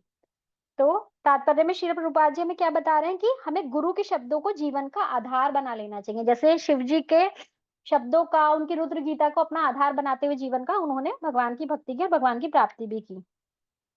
तो आगे चलते हैं 16 श्लोका पे। तो अब विदुर जी आते हैं, फिर पूछते हैं विदुर जी कि अरे रुकिए रुकिए मैत्रेय मुनि जी, आपने तो इतना ही एक ही श्लोक में सब बता दिया कि शिव जी आए, उन्होंने कैसे कैसे निर्देश दिए, कैसे उन्हें भगवान की प्राप्ति होगी, सब कुछ आपने बता दिया। लेकिन विदुर जी है वो हमेशा इतने उत्सुक रहते हैं सुनने के लिए, इतने जिज्ञासु रहते हैं कि कह रहे हैं कि अरे आपने तो फास्ट फॉरवर्ड में सब कुछ बता दिया, शिव जी आए, मिले, ज्ञान दिया, सब कुछ हो गया, पहले ये तो बताइए। क्वेश्चन पूछ रहे हैं हाँ विदुर जी कि शिव जी कहाँ मिले प्रचेताओं से, और मिले तो उन्हें क्या बताया, और शिवजी उनसे, प्रचेताओं से मिलकर क्यों प्रसन्न हुए और उन्हें क्या उपदेश दिए। और क्या पूछ रहे हैं प्रचेता, सॉरी विदुर जी, और क्या पूछ रहे हैं कि भगवान शिव का दर्शन तो बहुत दुर्लभ है, तो उन्हें, प्रचेताओं को मतलब कि शिव जी का दर्शन कैसे मिल गया, क्योंकि शिव जी तो ऐसे सबके सामने प्रकट नहीं होते। तो श्रीमद् भागवतम जो है ये भी पूरा सब कुछ श्रवण के बारे में ही है। जैसे हम सुन रहे हैं एक वार्तालाप के अंदर दूसरा वार्तालाप जैसे चलता ही रहता है। सूत गोस्वामी जी जैसे बता रहे हैं कि परीक्षित महाराज और सुखदेव गोस्वामी जी की क्या चर्चा हुई, उसके अंदर फिर विदुर और मैत्रेय ऋषि का संवाद चल रहा है। अब वो क्या बता रहे हैं हमें, बरिषद की कहानी बता रहे हैं। तो ये संवाद के अंदर संवाद, ये श्रीमद् भागवतम में सब कुछ क्या है, श्रवण ही है। तो जैसे कि इसमें पूछ रहे हैं विदुर जी कि उन्हें कैसे शिव जी के दर्शन हुए, क्योंकि जो शिव जी हैं वो ऐसे अपने दर्शन नहीं देते, उनके दर्शन तो बहुत दुर्लभ हैं। और शिव जी एक बार कब प्रकट हुए थे, मायावाद का उपदेश देने के लिए प्रकट हुए थे शंकराचार्य जी के रूप में, जबकि उन्हें बौद्ध धर्म को काटना था। तो जो भगवान बुद्ध का जो अवतार है वो भी भगवान ही है। और उन्होंने क्या किया था, उन्होंने अहिंसा का उपदेश दिया था, क्योंकि उस समय इतनी ज्यादा हिंसा हो गई थी, इतनी ज्यादा एनिमल किलिंग हो गई थी, लोग बहुत ज्यादा डिग्रेड हो गए थे। तब भगवान बुद्ध ने क्या अवतार लिया कि उन्होंने शास्त्रों को काटा, कि नहीं शास्त्रों को मतलब कि शास्त्रों को मानने से मना कर दिया, कि शास्त्रों को मत मानो, क्योंकि शास्त्र पढ़ के उनका गलत मतलब निकाल के लोग एनिमल किलिंग कर रहे थे। फिर क्या होता है, फिर शिव जी आते हैं और लोगों को एक स्टेप ऊपर उठाने के लिए उन्होंने शास्त्रों को फिर से स्टेब्लिश किया, क्योंकि बुद्ध ने तो मना कर दिया था शास्त्र मानने से। तो उस समय जो वहां की तब उस सिनेरियो की जो जरूरत थी उसके उस अनुसार उन्होंने अद्वैतवाद का प्रचार किया शिव जी ने, मतलब मायावाद की फिलॉसफी दी। लेकिन वो उस सिनेरियो के साथ से थे, लेकिन आज के समय में उससे हायर फिलॉसफी हमें जो चैतन्य महाप्रभु ने दी है वो हमें मिल गई है, क्योंकि ये हरिनाम संकीर्तन यज्ञ की। तो जब कॉन्शियसनेस इतनी ज्यादा डिग्रेड हो जाती है तो एक इतनी ज्यादा हायर फिलॉसफी उस टाइम उन्हें नहीं दे सकते थे लोग उस टाइम के। तो एक एक स्टेप हमें आगे बढ़ाना होता है। जैसे स्कूल में कोई बच्चा है, फर्स्ट क्लास में एडमिशन लिया, तो उसे एकदम से आप कैलकुलस वगैरह के सम्स नहीं दे सकते, तो एक एक स्टेप उनके लेवल के हिसाब से हमें आगे बढ़ाना होता है, उस हिसाब से हमें शिक्षा देनी होती है। आगे चलते हैं 18 श्लोक पे। यहाँ क्या बता रहे हैं शिव जी के बारे में, तो जो भगवान शिव हैं उनको क्या आत्माराम भी कहते हैं, मतलब उन्हें कोई प्राप्त करने की कोई इच्छा नहीं होती, कुछ नहीं पाना चाहते वो, लेकिन फिर भी वो अपनी पत्नी दुर्गा के साथ भ्रमण करते रहते हैं त्रिभुवन में। और क्यों भ्रमण करते हैं कि हम जैसे कामी लोग जो है, हम कुछ ना कुछ चाहते रहते हैं कि कभी धन दे दो, कभी पुत्र दे दो, कभी पुत्री दे दो, कभी स्त्री दे दो। तो उन लोगों पर कृपा करने के लिए घूमते रहते हैं कि किसी तरह से ये भगवान के भजन में लग जाए। और वास्तव में शिव की आराधना सही रूप में हम लोग नहीं जानते कि शिव जी की आराधना करनी कैसे है, वास्तव में शिव जी को कैसे प्रसन्न करना है। हम यहाँ आगे के श्लोकों में पढ़ेंगे कि कैसे शिव जी को हम प्रसन्न कर सकते हैं, हम सीख सकते हैं इस चीज को। हमें तो लगता है कि शिव जी तो आशुतोष हैं, वो सब कुछ दे रहे हैं, लेकिन ये क्या है, ऐसा है कि हम चीट होना चाह रहे हैं कि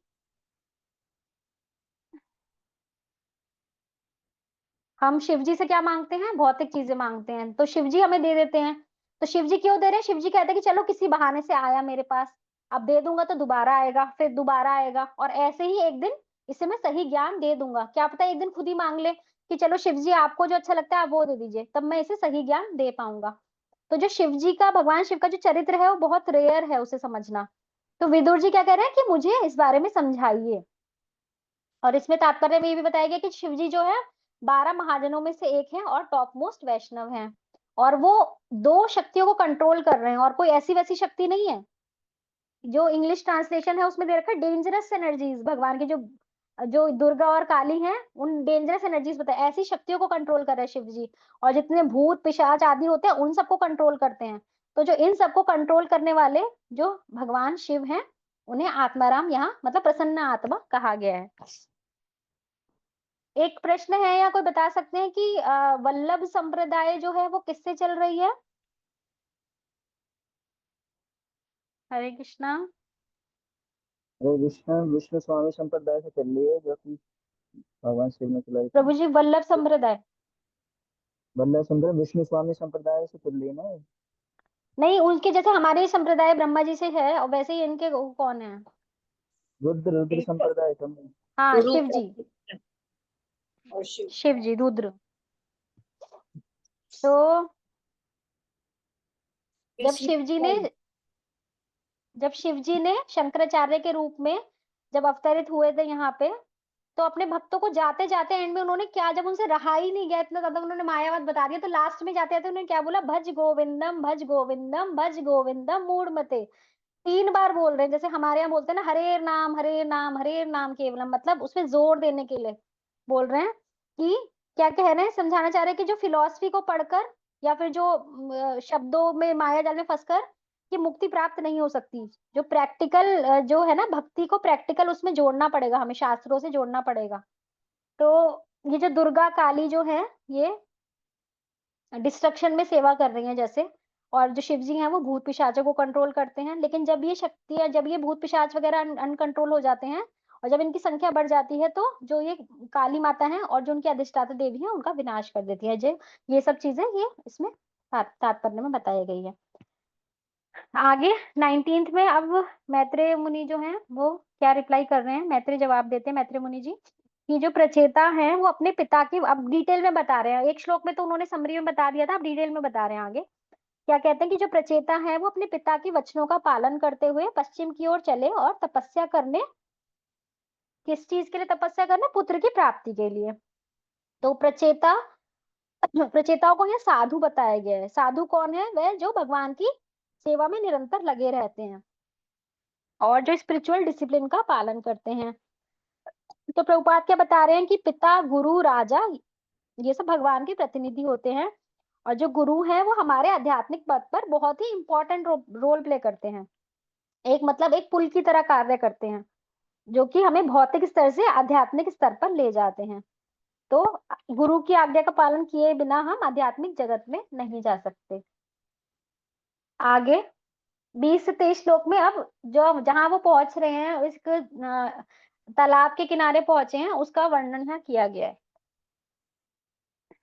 तो चलते चलते प्रचेता जो थे, एक विशाल जलाशय उन्हें दिखा जो कि समुद्र के समान था। क्यों? क्योंकि वो एकदम शांत था, लेकिन उसमें लहरें नहीं थी। और किससे कंपेयर किया गया है यहाँ पे? एक साधु से कंपेयर किया गया। साधु जैसे शांत होता है उसी तरीके से वो जलाशय शांत था। तो चैतन्य चरितामृत में एक श्लोक में आता है, कृष्ण भक्त निष्काम अतएव शांत। तो जो कृष्ण भक्त होता है वो निष्काम होता है, उसकी कोई इच्छा नहीं होती, इसलिए उसकी जो इंद्रियां होती है हमेशा शांत रहती हैं, क्योंकि उसकी जो इंद्रियां होती है वो केवल भगवान की प्रसन्नता के लिए कार्य करती हैं, भगवान के लिए, भगवान के भोग के लिए लगी रहती हैं। तो जो साधु हैं जो वो भगवान के चरणों में लगे रहते हैं, वो इसीलिए वो शांत रहते हैं।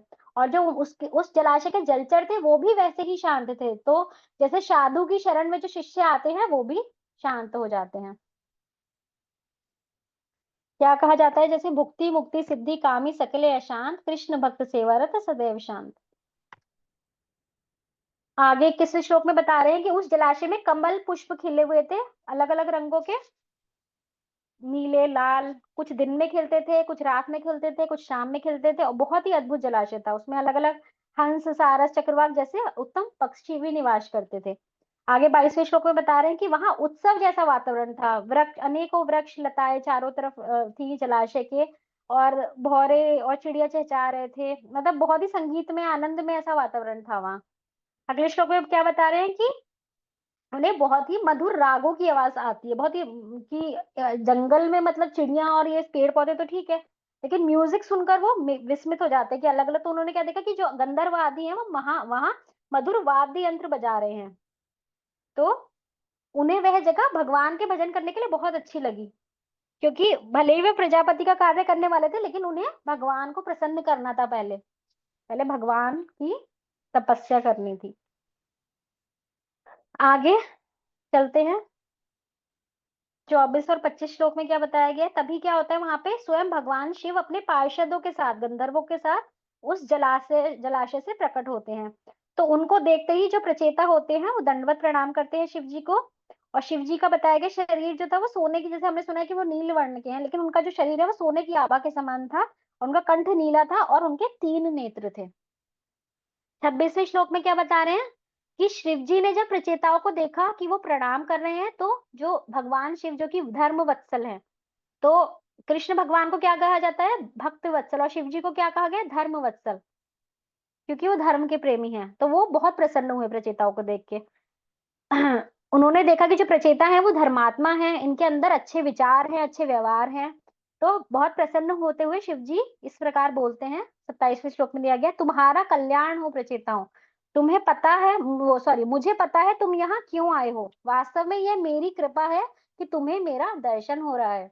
उन्होंने शिव जी की आराधना नहीं की थी कि शिव जी मुझे दर्शन दो, शिव जी की कोई तपस्या नहीं की थी, लेकिन शिव जी स्वयं अपनी इच्छा से वहां प्रकट हुए, उन्हें आशीर्वाद दे रहे हैं कि तुम मेरी कृपा लो। तो इससे हम समझ सकते हैं कि केवल भगवान की आराधना करने से हमें सारे देवी देवताओं जो है वो अपने आप प्रसन्न हो जाते हैं, कि स्वयं शिव जी आ रहे हैं उन्हें ज्ञान देने के लिए। अब 28वें श्लोक पे चलते हैं, ये श्लोक काफी इंपॉर्टेंट है। अब यहाँ बता रहे हैं कि शिव जी क्यों प्रसन्न हैं, क्यों दर्शन दे रहे हैं, क्यों कृपा कर रहे हैं। तो शिव जी क्या बोल रहे हैं, स्वयं कह रहे हैं शिव जी, ध्यान से सुनिए, कि जो वासुदेव, जो इन त्रिगुण त्रिगुण भौतिक जगत के स्वामी हैं, सारे जीवों के नियंत्रण करता है, वो भगवान वासुदेव की जो शरण लेता है वो मुझे अत्यंत प्रिय है। ये वर्ड्स खुद शिव जी कह रहे हैं। तो मतलब शिव जी जो हैं वो भगवान कृष्ण या विष्णु के डिवोटीज को ज्यादा पसंद करते हैं अपने खुद के भक्तों से ज्यादा। क्यों? क्योंकि भगवान शिव के जो भक्त होते हैं वो तो केवल मटेरियल डिजायर्स के लिए उनकी वो करते हैं, आराधना करते हैं। जैसे हमने एग्जाम्पल सुना है वृकासुर का, वृकासुर ने कैसे तपस्या की थी, कितनी कैसे कि अपना मांस काट काट कर अग्नि में डालता जा रहा था, वो ऐसे तपस्या कर रहा था, और जब जैसे ही वो अपना सिर काटने वाला था तो भगवान को प्रकट होना पड़ा शिव को, और उन्होंने कहा कि बताओ क्या मांगोगे, क्या इच्छा है तुम्हारी। तो उसने क्या मांगा कि जिसके भी सिर पर मैं हाथ रखूं वो भस्म हो जाए, और लेटर ही वांटेड कि वो शिव जी पर ही अपना हाथ रख दे, तब विष्णु भगवान ने ही उन्हें बचाया था। तो कई बार जैसे राक्षसी प्रवृत्ति के जो लोग होते हैं भगवान शिव की आराधना करते हैं, क्यों, किसी मटेरियल इच्छाओं से, कुछ ऐसे वर प्राप्त करने के, और शिव जी उन्हें दे भी देते हैं। इसीलिए नहीं देते कि बहुत इंप्रेस हो गए उनसे कि अरे ये तो बड़ी भक्ति में लगा है, बड़ा मेरा अच्छा भक्त है, इसीलिए नहीं देते। लेकिन सच में वो प्रसन्न किससे होते हैं, जो भगवान वासुदेव के भक्त हैं उनसे सच में प्रसन्न होते हैं। जो उनकी भक्ति करते हैं शिव जी की, उनसे प्रसन्न नहीं होते। तो शिव जी जो स्वयं खुद ही वैष्णव है, वैष्णवा नाम यथा शंभु, वैष्णवों में सर्वश्रेष्ठ। आगे चलते हैं 29वें श्लोक पे। आगे बता रहे हैं कि क्या कहते हैं, ये जो ब्रह्मा की जो पोस्ट है अगर कोई अपने वर्णाश्रम धर्मों को ठीक तरीके से पालन करता है, कितने समय तक, 1 वर्ष, 2 वर्ष, 100 वर्ष नहीं, 100 जन्मों तक, जब कोई अपने वर्णाश्रम धर्मों को अच्छे से पालन करता है तो उसे ब्रह्मा का पोजीशन मिलता है, उसे ब्रह्मलोक मिलता है। यहाँ तो एक जन्म क्या, कुछ साल भी हम ढंग से कर लें वो भी बहुत बड़ी बात है। तो ऐसा 100 जन्म करने के बाद हमें ब्रह्मलोक मिलेगा, और जब ब्रह्मलोक जाकर हम फिर तपस्या करेंगे तब हमें क्या मिलेगा, तब शिव जी बता रहे हैं कि मेरा लोक, कैलाश लोक आता है, जिसे सदाशिव लोक भी कहते हैं, जैसे हमारे आचार्य श्री अजीव गोस्वामी बताते हैं। लेकिन अगर कोई भगवान की अनन्य भक्ति करता है, भगवान को प्रसन्न कर लेता है, तो वो सीधे यहाँ से वैकुंठ लोक जा सकता है, जो कि भगवान विष्णु जहाँ वास करते हैं, और इसी जन्म में जा सकता है। तो हम ब्रह्मा, शिव, इंद्र, चंद्र, ये सब जो है, ये सभी वैकुंठ प्राप्त करने के इच्छुक रहते हैं। यानी जो हाईएस्ट गोल है, गोल भी हाईएस्ट है, और उसे अटेन करना भी बहुत ईजी है। क्या करना है, बस भगवान की अनन्य भक्ति करनी है।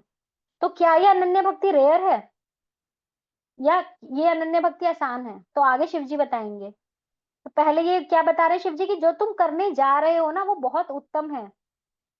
कोई अगर यह करेगा तो वो वैकुंठ को प्राप्त कर सकता है, जो कि सबसे उत्तम और सबसे रेयर है, जो हम लोग भी चाहते हैं। आगे 30 पे हम क्या बता रहे हैं, आगे कहते हैं शिव जी, जैसे भगवान कृष्ण मुझे बहुत प्रिय हैं, वैसे ही हरि के भक्त भी मुझे बहुत अच्छे लगते हैं, और भक्तों को भी मैं वैसे ही प्रिय हूँ जैसे उन्हें हरि प्रिय होते हैं। तो हमारे आचार्य क्या कहते हैं कि हम भगवान शिव जी के, जैसे वृंदावन में मंदिर है, गोपेश्वर महादेव है, उन्हें हम वहाँ उनकी पूजा करते हैं, तो उनकी आराधना भी हम कर सकते हैं। लेकिन हमें किस रूप में शिव जी की आराधना करनी है, कि ये हमें भगवान दिलाएंगे। जैसे गोपियां कात्यायनी व्रत करती थी, उनकी पूजा करती थी, और व्रत करके क्या मांगती थी, कि जो नंद के सूत हैं भगवान, वो मुझे पति के रूप में मिले। तो जैसे हम दूसरे भक्तों का सम्मान करते हैं, तो ये तो वैष्णवों में सर्वश्रेष्ठ हैं, इसीलिए हमें इनका भी सम्मान करना चाहिए। जहां भी शिव जी का मंदिर दिखता है वहां वैष्णव होते हैं, प्रणाम करते हैं। क्या कहते हैं प्रणाम करके, कि हे वैष्णव, आप तो कृष्ण को प्रदान करने वाले हैं। आपको जैसे श्री राम राम रामेति, राम रामे मनोरमे, राम के नाम में जो आनंद है वो हमें भी प्रदान कीजिए, ऐसे हमें शिव जी से प्रार्थना करनी चाहिए। तो अगर भगवान विष्णु से कोई पूछे, शिव महान है, क्यों? क्योंकि भगवान को अपने अपने भक्त बहुत प्रिय होते हैं, वो अपने भक्तों को महान कहते हैं। एक बार प्रभुपाद जी से किसी ने पूछा था कि यशोदा इज ग्रेट और कृष्णा इज ग्रेट, तो प्रभुपाद ने क्या आंसर दिया, भक्ति इज ग्रेट। जैसे यशोदा मैया है तो वो जीव, लेकिन अपनी भक्ति से उन्होंने भगवान को बांध लिया था। इसी प्रकार शिव जी अपनी कृपा से भूत प्रेतों पे दया करते हैं। तो भगवान क्या कहते हैं कि शिव मुझसे भी महान है, और शिव से पूछो तो शिव क्या कहेंगे, भगवान विष्णु मुझे बहुत प्रिय हैं, वो महान है। ये तो हमारा अहंकार होता है कि हम आपस में लड़ते रहते हैं, कि शिव भक्त विष्णु भक्त आपस में लड़ रहे हैं। ये हमारा खुद का अहंकार है, इसलिए हम अहंकार रूप में इन सब चीजों में उलझे रहते हैं। आगे चलते हैं 31 श्लोक पे। तो अब शिव जी क्या कह रहे हैं कि अब मैं तुम्हें एक मंत्र दूंगा जो पवित्र है, मंगलमय है और दिव्य है, और जो कर्म तुम करना चाहते हो उसके लिए यह उत्तम है, ध्यान पूर्वक इसे सुनो। तो जैसे हमें बोला जाता है ना कि ध्यान पूर्वक जप करना चाहिए, ध्यान पूर्वक जप ना करना भी एक अपराध है। जैसे नारद मुनि ने ध्रुव महाराज को एक मंत्र दिया था, ओम नमो भगवते वासुदेवाय, और क्या कहा था, इस मंत्र को ध्यान पूर्वक जप करो और तुम्हें भगवत प्राप्ति होगी। उसी तरह शिव जी भी एक मंत्र देंगे भगवत प्राप्ति के लिए, और कहते हैं इसे ध्यान पूर्वक सुनना। आगे 32 श्लोक में मैत्रेय आगे क्या कह रहे हैं कि शिव जी अब हाथ जोड़कर खड़े होकर प्रचेताओं से आगे कृपावश कहते हैं।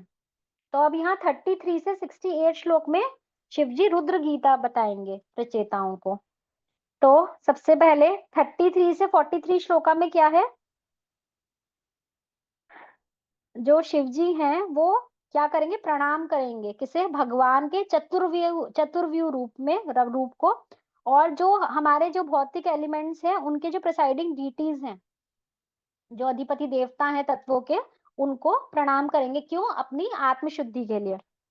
तो ये जो रुद्र गीता है इसके 4 पार्ट हैं। जो पहला पार्ट है जो कि हम अभी पढ़ेंगे 43 श्लोक है, इसमें शिव जी जो है अपनी प्रार्थनाएं कर रहे हैं, अपने ओबेसेंसेस कर रहे हैं किसको, जो भी कंट्रोलिंग डीटीज है वेरियस सेंसेस और एलिमेंट्स की, जो भी अलग अलग हमारे इंद्रियां हैं और अलग अलग एलिमेंट्स है, जैसे हम आगे सुनेंगे, और जो चतुर्व्यूह रूप है भगवान का, उनको प्रणाम करेंगे।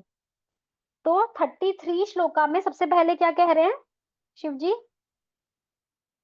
कहते हैं जो स्वरूप सिद्धों में महान है और जो सेल्फ रियलाइज्ड में सर्वश्रेष्ठ हैं, जो सबका कल्याण करते हैं, वो मेरा भी कल्याण करें, पहले उनको मेरा नमस्कार है। वो जो उत्तम उपदेश देते हैं उनके कारण वे बहुत पूजनीय हैं, मैं उनकी पूजा करता हूं ताकि मैं भी परफेक्ट हो सकूं। ये शिव जी प्रार्थना कर रहे हैं। आगे चलते हैं 34 श्लोका पे। तो यहाँ पे अब जैसे कि हम सब लोगों को पता ही है, जो भगवान का चतुर्व्यूह रूप है उसमें क्या क्या आता है? वसुदेव, अनिरुद्ध, प्रद्युम्न और शंकरषण। तो यहाँ 34 श्लोक में भगवान क्या कह रहे हैं कि मैं भगवान के उन वासुदेव रूप को प्रणाम करता हूँ। सबसे पहले, सबसे पहला चतुर्व्यूह में आता है वासुदेव, तो उनका गुणगान कर रहे हैं। क्या कहते हैं? जो वासुदेव जो है वो किसके अधिष्ठाता देव है? चित्त के, जो हमारी कॉन्शियसनेस है उसके अधिष्ठाता देव है। और अगर हम दक्षिण भारत में जाएं तो वहां मंदिरों में 4 अलग अलग द्वार होते हैं, तो वहां पे चारों द्वारों पे ये वसुदेव, अनिरुद्ध, प्रद्युम्न और संकर्षण वहां चारों द्वारों पे बने रहते हैं। तो सबसे पहले वसुदेव को प्रणाम कर रहे हैं, जो हमारे चित्त के स्वामी हैं और हमारी चेतना के स्वामी है, मैं उनको प्रणाम करता हूँ। क्यों प्रणाम करते हैं? क्योंकि क्या कह रहे हैं कि वो वासुदेव मेरी चेतना को शांत करें और मेरी चेतना को ज्यादा भ्रमित ना करें, जिससे कि मैं आपकी भक्ति में लग सकूं। तो पहला प्रणाम किया वासुदेव को। तो ये सारी अपनी जो प्रेयर्स कर रहे हैं, किस लिए कर रहे हैं भगवान शिव? क्यों? अपनी शुद्धि के लिए, कि अपने इंटरनल और एक्सटर्नल सेंसेस को प्यूरिफाई कर सके पहले, तभी वो आगे भगवान के रूप के बारे में गुणगान करेंगे। फिर पहले अपने आप को शुद्ध करेंगे। 35 श्लोक में अगला प्रणाम किसे कर रहे हैं? संकर्षण को। क्या कहते हैं शिव जी? कि जो भगवान संकर्षण, जिनकी कृपा से मैं मतलब शिव त्रिभुवन का संहार करते हैं, और वो कौन है? अहंकार के अधिष्ठाता देव है संकर्षण। तो जो अहंकार है वो क्या है? फॉल्स ईगो की बात हो रही है। वो क्या नहीं सॉरी, जो हमारा अंदर अहंकार है वो क्या है? कि मैं सोचता हूँ कि मैं शरीर हूँ और मैं ही करता हूँ। तो उसको शुद्ध करना है, और हमें रियल ईगो मतलब रियल अहंकार की तरफ जाना है। रियल अहंकार हमारा क्या है? कि हम स्वयं को दास समझें अब भगवान का। तो ये ट्रू ईगो होता है। तो ईगो का मतलब क्या होता है? अगर हम समझे आइडेंटिफिकेशन मतलब अपनी पहचान, तो वो ईगो फॉल्स ईगो तब बन जाती है जब हम अपने आप को इस भौतिक जगत से जोड़ लेते हैं। लेकिन हम शरीर नहीं, हम तो भगवान के दास हैं, हम तो आत्मा है। तो जब हम अपने आप को इस रूप में स्वीकार करने लग जाते हैं, हम ये सब चीजों से छोड़ देते हैं कि मैं स्त्री हूँ, पुरुष हूँ, मैं कुत्ता हूँ, बिल्ली हूँ, इंडियन हूँ। जब तक हम इन चीजों में रहेंगे तो वो हमारा मिथ्या अहंकार होगा। लेकिन जब हम इन चीजों से उठ के अपने आप को भगवान का दास समझेंगे तो वो रियल ईगो होगा। तो वो क्या कहते हैं? प्रणाम कर रहे हैं संकर्षण को कि मैं खुद को भगवान के दास के रूप में अपना पहचान बना पाऊं। आगे क्या कह रहे हैं? कि जो बुद्धि के अधिष्ठाता देव है प्रद्युम्न, उनको प्रणाम कर रहे हैं। और क्या कह रहे हैं? कि आप हमें बुद्धि देते हैं, कृपया हमें बुद्धि दीजिए जिससे हम भक्ति में स्थिर रह सके। अगला 36 श्लोक में किसे प्रणाम कर रहा है? अनिरुद्ध को, जो मन के देवता, मन के भगवान है, अधिष्ठाता है मन के। क्या कह रहे हैं? कि आप मन के संचालक हैं, और जो मन है वो सारी इंद्रियों को नचाता है। जहां मन लेकर जाएगा हमारी आंखें वहीं देखती है, हमारी नाक उधर ही सूंघती है। इसलिए क्या कह रहे हैं? कि अनिरुद्ध भगवान हमारे मन को भगवान के चरणों में लेकर चाहिए। तो जो हम ये जो चित्त की बात हुई, चित्त, मन, अहंकार, बुद्धि, ये हमारे जो 4 अंतःकरण कहे जाते हैं। तो इसे भगवान शिव ने पहले इन्हें शुद्ध किया। तो अपने अंतःकरण को प्यूरिफाई करने के बाद अब आगे इसके बिना, क्योंकि भक्ति योग नहीं किया जा सकता। अब जो ग्रॉस एलिमेंट्स हैं, मतलब जो हमारे स्थूल तत्व हैं, उनके अधिष्ठाता जो देव हैं उन्हें प्रणाम करेंगे शिव जी। जो भगवान का जो विराट रूप के हमने बारे में पढ़ा था, आई थिंक फर्स्ट क्या सेकंड कैंटो में हमने पढ़ा था। तो उसमें जो जो अधिष्ठाता देव थे उनको प्रणाम करेंगे, जो 5 ग्रॉस एलिमेंट्स है, जिससे कि हमारे शरीर और इंद्रियां बनी हुई हैं, तो उन्हें पहले प्योरीफाई करेंगे। तो अब क्या कह रहे हैं शिव जी? 36 श्लोक चल रहा है ये। इसमें क्या कह रहे हैं? कि आप सूर्य देव को प्रणाम कर रहे हैं शिव जी। क्या कह रहे हैं? जो सूर्य आंख के अधिष्ठाता देव हैं, जिससे मैं भगवान का दर्शन कर सकूं, उनको प्रणाम कर रहा हूँ। जो सूर्य देव है वो अनिरुद्ध का ही एक्सपेंशन है। शिव जी कहते हैं मैं भगवान के रूप का दर्शन करना चाहता हूँ, और शिव के भक्त क्या कहते हैं कि भगवान निराकार है। अब बताइए, शिव जी खुद कह रहे हैं कि भगवान के रूप का दर्शन करना है और भक्त कुछ और कह रहे हैं। मतलब स्वामी कह रहे हैं भगवान के रूप का दर्शन करना है और उपासक क्या कह रहे हैं कि भगवान निराकार है। आगे 37 श्लोका में क्या कहते हैं कि जो अग्नि, जो मुख के देवता हैं उनको प्रणाम कर रहे हैं, और इस मुख से हम क्या करते हैं, हम प्रसाद पाते हैं, हम बोलते हैं, तो उन्हें प्रणाम कर रहे हैं कि जिससे मैं सिर्फ हरि का कीर्तन करूं और हरि का प्रसाद प्राप्त कर सकूं। तो शिव जी क्या कह रहे हैं कि मैं हरि का प्रसाद चाहता हूँ, और हरि क्या कहते हैं, पत्रम फुल पुष्पम फलम तोयम। तो ऐसा तो कहीं नहीं कहते कि मुझे मीट अंडा ये सब खाना है। जो शिव जी के भक्त इससे ऑपोजिट करते हैं, तो वो समझते होंगे कि वो किसका उच्चिष्ट खा रहे हैं। आगे 38 श्लोक पे चलते हैं कि अभी अब अनिरुद्ध को प्रणाम किया था अभी थोड़ी देर पहले, लेकिन मन इतना चंचल है, तो फिर कह रहे हैं कि मैं सोमदेव को प्रणाम करता हूँ जो मन के अधिष्ठाता देव हैं, कि हे सोमदेव आप तो सोमरस देते हैं। किसे, पितरों को, देवी देवताओं को। हे पितरों, हे देवी देवताओं, अगर मेरा कोई ऋण है तो वो ऋण को मैं चुकाना चाहता हूँ। जो सोमदेव हैं इन, वो उन्हें क्या क्या कहा गया, तीनों देव वेदों के स्वामी भी उन्हें कहा गया है, कि कैसे मेरा मन भगवान के चरणों में लग जाए, ये प्रार्थना कर रहे हैं वो यहाँ सोमदेव से शिव जी। तो मतलब यहाँ पे ये भी कहा गया है कि जो देवी देवता और जो पितृ होते हैं ना, उनका हमें ऋण चुकाना होता है। तो अगर हम भगवान की पूरी तरीके से भक्ति में लग जाएं, भगवान के चरणों में लग जाएं, तो ये जो ऋण है वो अपने आप ही चुकता हो जाता है। और सोम जो देव है वो और क्या देते हैं, वो टेस्ट भी देते हैं। जो फल सब्जियों में जो रस आता है ना, जो फूलों में जो रस होता है, वो कहाँ से आता है, वो चंद्रमा से आता है। यहाँ पे कोई ऐसा रस नहीं मिलता है, ये सब चंद्रमा से आता है। यहाँ तो लोग क्या करते हैं, उल्टा और इंजेक्शन डाल डाल के उस रस को और बेरस कर देते हैं। तो जैसा कि आप, शिव जी कह रहे जैसे कि आप फल फूल अन्न जड़ी बूटियों में जो रस डालते हैं, उसी तरीके से मेरी जिह्वा में भी टेस्ट ला दीजिए, जिससे कि मैं हरि का कीर्तन कर सकूं और मुझे उसमें आनंद आए। कौन कह रहा है ये सब, शिव जी कह रहे हैं। ऑलरेडी शिव जी को हरि के नाम में बहुत टेस्ट है, लेकिन क्यों कह रहे हैं, हमें सिखा रहे हैं। आगे 39 श्लोक में क्या कह रहे हैं, अब हिरण्यगर्भ इस पृथ्वी को प्रणाम करते हैं, जिससे कि सारे जीवों को रहने का मौका मिलता है। तो और जो अर्थ है इसकी वजह से ही सुगंध आती है, जो सूंघने की शक्ति है वो पृथ्वी की वजह से ही होती है। तो जब भगवान को हम पुष्प अर्पण करते हैं, इत्र अर्पण करते हैं नरसिंह आरती में, तो और जो भगवान की वनमाला है इतनी सुगंधित है, उसे सूंघ कर मैं भगवान की सुगंध ले सकूं। जो वायु जो है वो हर जगह जाती है। जो क्या कह रहे हैं, वायुदेव मेरे मन इंद्रियां हर चीज में अंदर बाहर भगवान की स्तुति रहे।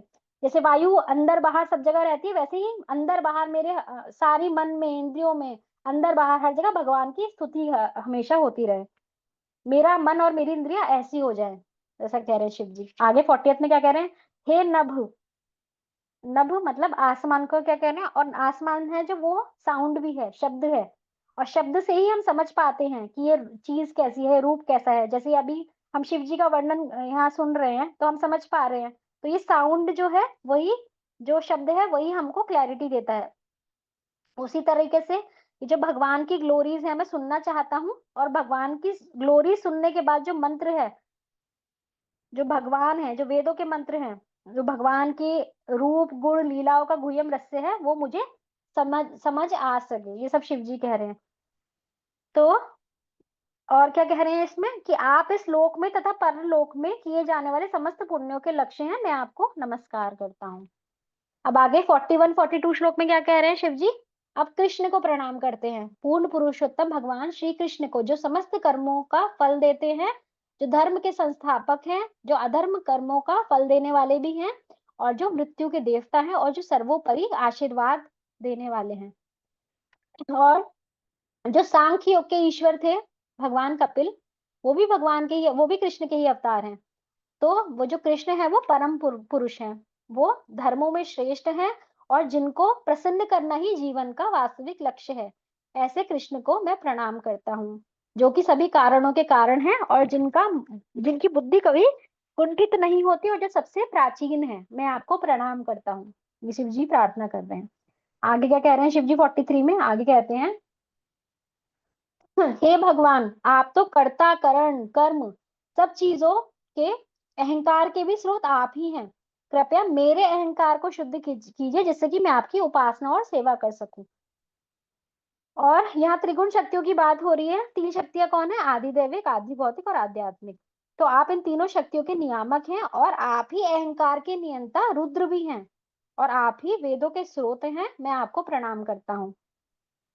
तो यहाँ 43 श्लोक तक ये रुद्र गीता का पहला पार्ट अभी समाप्त हुआ, जिसमें कि क्या कर रहे हैं शिव जी? भगवान के अलग अलग रूपों की, जो चतुर्व्यूह रूप है या जो देवता हैं, जो हमारे अंतकरण या हमारे जो सेंसेस को कंट्रोल करते हैं, उनको प्रणाम करके अपने आप को शुद्ध करा। अब सेकंड पार्ट जो आगे माता जी बताएंगे उसमें क्या है, रुद्र गीता का सेकंड पार्ट शुरू होगा। इसमें शिव जी क्या है? भगवान कृष्ण की जो ब्यूटीफुल फॉर्म है, भगवान का जो रूप है। तो कभी कभी कृष्ण के बारे में बताएंगे, कभी कभी चतुर्भुज विष्णु जी के बारे में बताएंगे, और रूप के बारे में बताएंगे, और इस रूप को देखने की और इस रूप की सेवा करने की क्या ग्लोरीज हैं, क्या फल मिलता है, उसके बारे में बताएंगे। तो पहले शरीर इंद्रियों को पवित्र कर लिया शिव जी ने, अब वो क्वालिफाई हो गए हैं कि वो भगवान के रूप को देखें और उसके लिए वो आगे प्रार्थना करें। मेरा इतना ही था। Thank you so much. जो भी त्रुटि हो उसके लिए प्लीज क्षमा कीजिएगा। हरि बोल, हरि बोल। हरि हरे बोल, कृष्णा। हरि हरि बोल, हरि बोल। हरि बोल, हरि बोल। माता जी आप ले सकते हैं अब। हरि बोल, हरि बोल। हरे कृष्णा। सभी भक्तों को सादर प्रणाम। ओम नमो भगवते वासुदेवाय। ओम नमो भगवते वासुदेवाय। ओम नमो भगवते वासुदेवाय। हरे कृष्ण। अब हम 44 में बता रहे हैं यहाँ पर कि जो भगवान के जो भक्त हैं, भगवान को विभिन्न रूपों में भगवान की पूजा करते हैं। ये माँ माया यथा माँ प्रपंदते तस्या एव भजा हम। तो कह रहे जो, तो भगवान जिस भाव में, मतलब भगवान को हम जिस भाव में या जिस रूप में पूजा करना चाहते हैं, उस रूप में भगवान प्रकट होते हैं। लेकिन यहाँ हमें जो गौड़ीय वैष्णव भक्त जो है, वो भगवान के कौन से रूप को पूजा करते हैं? भगवान के श्याम सुंदर रूप स्वरूप की पूजा करते हैं। तो जैसे भगवान के ने भगवत गीता में अर्जुन को भी पहले क्या करा था? विराट रूप का दिखाया था, फिर चतुर्भुज रूप दिखाया था, और उसके बाद बहुत ही दुर्लभ श्याम सुंदर रूप दिखाया। तो ये 2 भुज वाला जो है, हम सभी उनकी जो हम भगवान की जो 2 भुज रूप है उसकी पूजा करते हैं, अर्चना करते हैं। तो यहाँ शिव जी जो है ऐसे स्वरूप को देखना चाहते हैं। श्लोक संख्या 45 और 46। 45 और 46 में भगवान के सौंदर्य के बारे में बताया जा रहा है कि भगवान की सुंदरता जो है, उसके जो वर्षा काल जैसे बारिश होती है, उस कालीन जो श्याम रंग का जो बादल होता है, मेघ होता है, उसके जो शारीरिक अंग मतलब बता रहे हैं कि वर्षा के समान चमकीले होते। तो उसमें सौंदर्य और सारस सर्वस्व, मतलब श्री भगवान जो है उसके 4 भुजाएं हैं, सुंदर मुख है, और उनके नेत्र जो है कमल दलों के तुल्य है। तो उनका नाक उन्नत, उनकी हंसी मोहने वाली है, उनका मस्तक सुंदर है, उनके कान सुंदर है, उनकी आभूषणें सुसज्जित है। तो यहाँ पे बता रहे हैं कि जो स्वरूप के व्याख्या कर रहे हैं यहाँ पे, तो कौन सा स्वरूप है भगवान के, कि शिव जी जो बता रहे हैं कि चतुर्भुज रूप के बारे में बता रहे हैं, उसको आकर्षित लग रहे हैं, उसके बारे में बता रहे हैं। फिर 47 और 48 में बता रहे हैं कि श्री भगवान जो है, इसमें उनकी सुंदरता का विस्तार से वर्णन कर रहे हैं कि भगवान जो है, उनका जो भगवान का जो सुंदर अपने मुक्त मतलब कृपापूर्ण हास्य, मतलब उनकी तिरछी चितवन अनुभव सुंदर लगते हैं। बाल जो उनके हैं काले हैं, घुंघराले हैं, जो कि हवा में उड़ता है। उनका वस्त्र कमल फूलों से भी उड़ते हुए केसर रज के, मतलब उनकी सारी सुंदरता के बारे में यहाँ बताया कि उसकी कैसे झिलमिलाते कुंडल है, चमचमाता मुकुट है, कंगन है, बनमाला है, नुपुर है, करधनी है, शरीर के अंग अन्य आभूषण शंख चक्र गदा कमल पुष्प, ये सारे वक्षस्थल पे कौतुक मणि की प्राकृतिक शोभा को बढ़ाने वाला है। भगवान की इसमें सुंदरता के ही बारे में बताया गया। 49 में बता रहे हैं कि यहाँ पर भगवान क्या कह रहे हैं 49 में कि उसके जो कंधे हैं जैसे उसके शेर के समान है, उन पर जो मालाएं हैं, जो हार है, वो सदैव क्या होते रहते हैं, झिलमिलाते रहते हैं।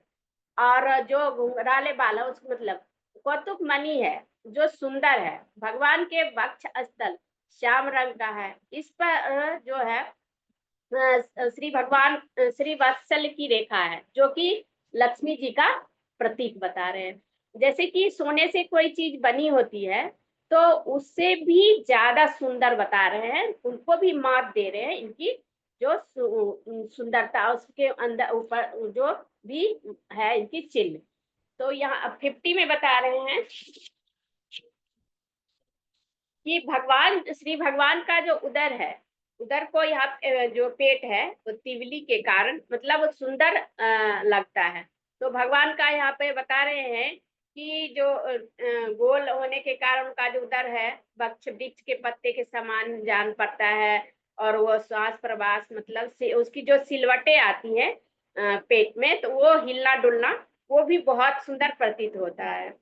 भगवान की नाभि के भीतर जो कुंडली है गहर मतलब बहुत गहरी है, मानो वो क्या कर रहे हैं कि सारे ब्रह्मांड को मतलब उत्पन्न उसी में उत्पन्न कर रहे हैं, तो इसमें समा गया है। तो इसमें बता रहे जैसे कि क्योंकि ब्रह्मा जी उसी से उत्पन्न हुए हैं, तो सोचिए उसमें जैसे 14 भुवन है, तो जो भगवान की नाभि से उत्पन्न हुआ है, इस तरह से इनके बारे में बताया गया है। अब 51 में बताया है, 51 में बताया कि जो भगवान के कटी अधोभाग मतलब श्याम रंग का है, पीतांबर से ढका हुआ, उसकी सुनहरी जरीदार करधनी है, उसके चरण कमल, पिंडलियां, जांगे, घुटने अनुपम सुंदर, मतलब इस तरह से उनकी संपूर्ण सुंदरता के बारे में बताया गया है कि उनकी कितनी कैसे कैसे सुंदर बता रहे हैं।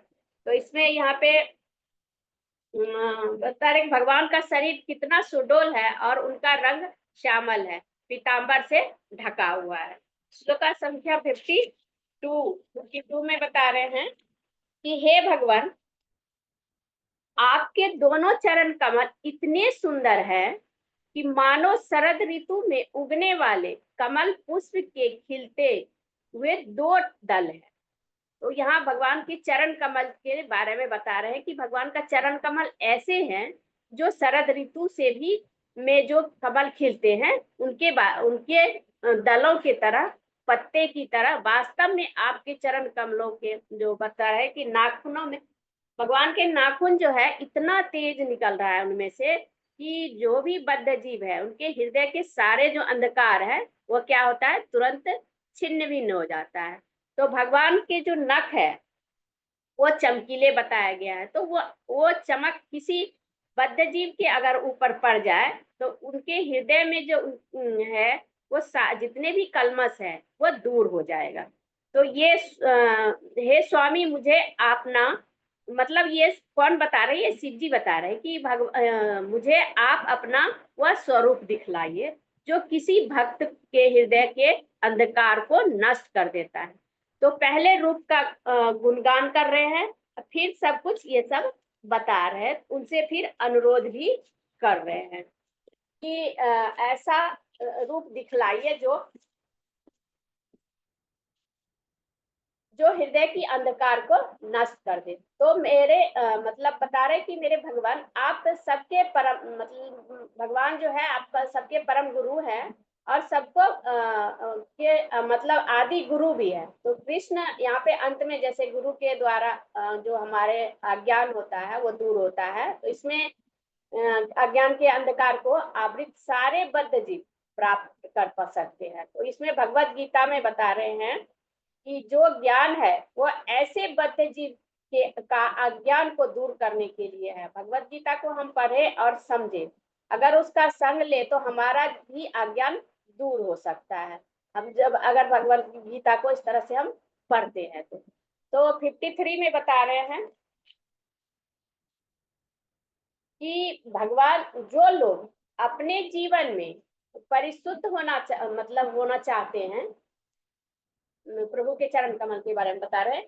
ओ सॉरी, नीचे इस ध्यान का फल, ध्यान के बारे में बता रहे हैं कि इस रूप का ध्यान करता है। तो उसमें जो लोग अपने जीवन में परिशुद्ध होना चाहते हैं तो उनको क्या करना चाहिए? उनको भगवान की चरण कमलों का ध्यान करना चाहिए। भगवान का चरण कमल भक्तों का जो है आश्रय स्थल है। तो किसी को यह आश्रय प्राप्त हो गया है और किसी को कोई क्या कर रहा है, किसी को यह ढूंढने की मतलब आवश्यकता है, मतलब ढूंढने की आवश्यकता नहीं है। तो इसमें 54 में फिर बता रहे हैं कि आप केवल भक्ति से ही प्राप्त कर सकते हैं। तो इसमें बता रहे हैं स्वर्ग के राजा जो थे इंद्र, तो उनका क्या था, जीवन का जो लक्ष्य क्या था कि भगवान को प्राप्त करना। और जो लोग खुद ब्रह्म मानते हैं, कि जो लोग भी भगवान को प्राप्त करना चाहता है, लेकिन क्या होता है कि जो निर्विशेषवादी है, निर्विशेष रूप में मतलब जो निर्विशेष रूप में जो भगवान को प्राप्त करना चाहेगा, तो वह सॉरी, जो भगवान को प्राप्त करना चाहेगा तो वह निर्विशेष मार्ग बहुत ही क्या होता है, कठिन होता है। लेकिन हमारे भक्ति मार्ग जो है वो बहुत ही सरल मार्ग है। जैसे हम भगवान की लीला, भगवान के गुण, मतलब भगवान के बारे में सुनते हैं, भगवान की मतलब जो भी है उनके भगवान के बारे में उसका गुणानुवाद करके हमें उस चीज को प्राप्त कर सकते हैं।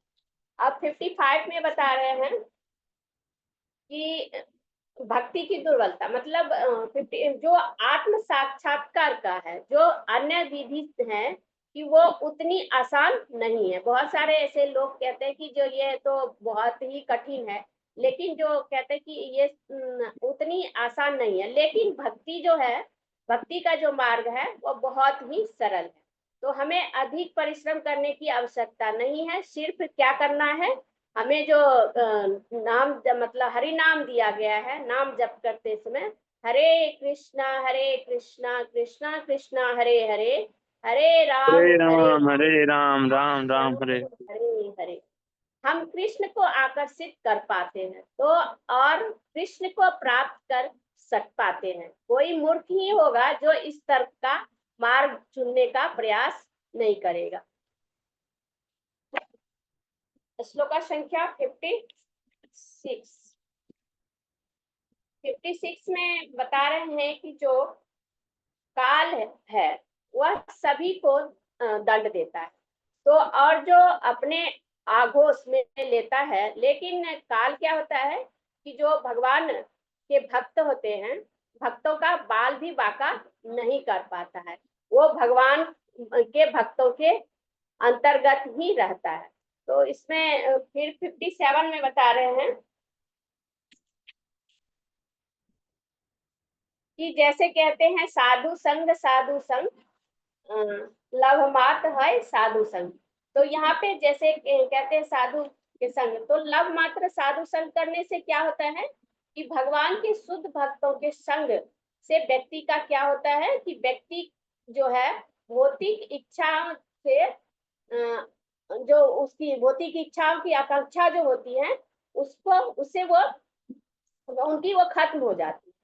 तो यहाँ पे अगर हम भौतिक इच्छा और आकांक्षा समाप्त हो जाती है तो जैसे कि भौतिक इच्छा अगर समाप्त, देवी देवता के द्वारा दिए गए भी फल, मतलब फल को भक्त जो होते हैं उसको भी क्यों आकांक्षा करेगा। मतलब जब उनको कहते हैं हाई टेस्ट लग जाता है तो उसको लोअर टेस्ट लेने की जरूरत नहीं पड़ती। फिर देवी देवता जो देते हैं कोई चीज को तो वो लेना नहीं चाहते हैं। तो क्योंकि देवी देवता का जीवन भी जो है वो भौतिक प्रकृति के अंतर्गत ही आता हुआ, अंतर्गत ही है। तो भक्त ऐसे चीजों को क्यों चाहेगा, नहीं चाहेगा। तो उसे उच्चतर स्वाद मिल गया है तो निम्न स्वाद की तरफ वो देखेगा भी। तो 58 में बता रहे हैं कि जैसे हमें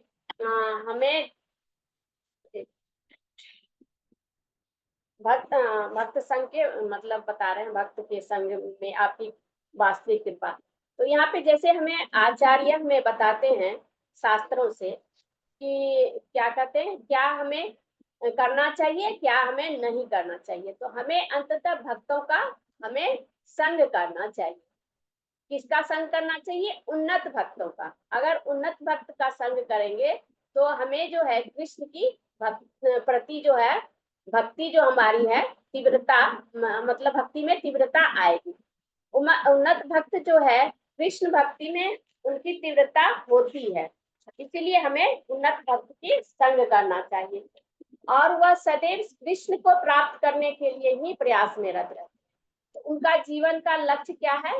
कृष्ण प्राप्ति, और वही कार्य करते हैं जिसमें कृष्ण प्राप्त हो। तो ऐसे भक्तों के संग रहने से हम भी कृष्ण भक्ति के प्रति तीव्र हो जाते हैं। तो इसलिए शिव जी यहाँ पर उन्नत भक्तों के संग की आकांक्षा कर रहे हैं और भगवान से प्रार्थना कर रहे हैं। और 59 में बता रहे हैं भक्त अविचल और तल्लीन होता है। तो इसमें 59 में बता रहे हैं कि जो पूरी तरह से मतलब भक्ति योग में प्रवृत्त हो चुका है, जिसका जीवन का क्या है लक्ष्य कृष्ण है, तो जिसका भौतिक कोई आकर्षण नहीं है, तो उसके क्या होता है कि उसके ऊपर जो भगवान की भक्ति की कृपा मतलब होती है, तो उससे मतलब भौतिक आकर्षण नहीं होता है, तो उसके ऊपर क्या होते हैं भगवान की कृपा होती है। तो इसमें माया, उसको क्या होता है कि माया भी सता नहीं पाती। क्यों? क्योंकि वे पूर्ण रूप से कृष्ण भावना भावित होता है। जैसे हरिदास ठाकुर का उदाहरण दिया गया था कि हरिदास ठाकुर को, जब हरिदास ठाकुर इतने माला जप करते थे, तो हरिदास ठाकुर के पास एक वेश्या को भेजा गया था जो कि कामभक्त मतलब कामुक्त थे, होकर आई थी कि वो ये चाह रही थी कि जो हरिदास को कैसे करके गिराया जाए। तो हरिदास मतलब भगवान की लीलाओं में इतना लीन थे कि भगवान के नाम इतने मतलब रचे बसे थे उनके अंदर कि भौतिक प्रलोभन पर उसकी रास नहीं आए थे। तो कुछ भी मतलब हुआ, लेकिन वो क्या करे, वेश्या को भी भक्त बना दिया। तो इस तरह के होते हैं कृष्ण भक्त। अब 60 में बता रहे हैं, 60 में बता रहे हैं कि भगवान का जो है निर्गुण के बारे में बता रहे हैं कि निर्गुण ब्रह्म सूर्य। तो इसमें भगवान और भगवान के अनुभूति बता रहे हैं कि जो ये 3 स्तर पे होती है, वो क्या होती है? ब्रह्मोति, परमात्मेति, भगवान इति शब्द थे।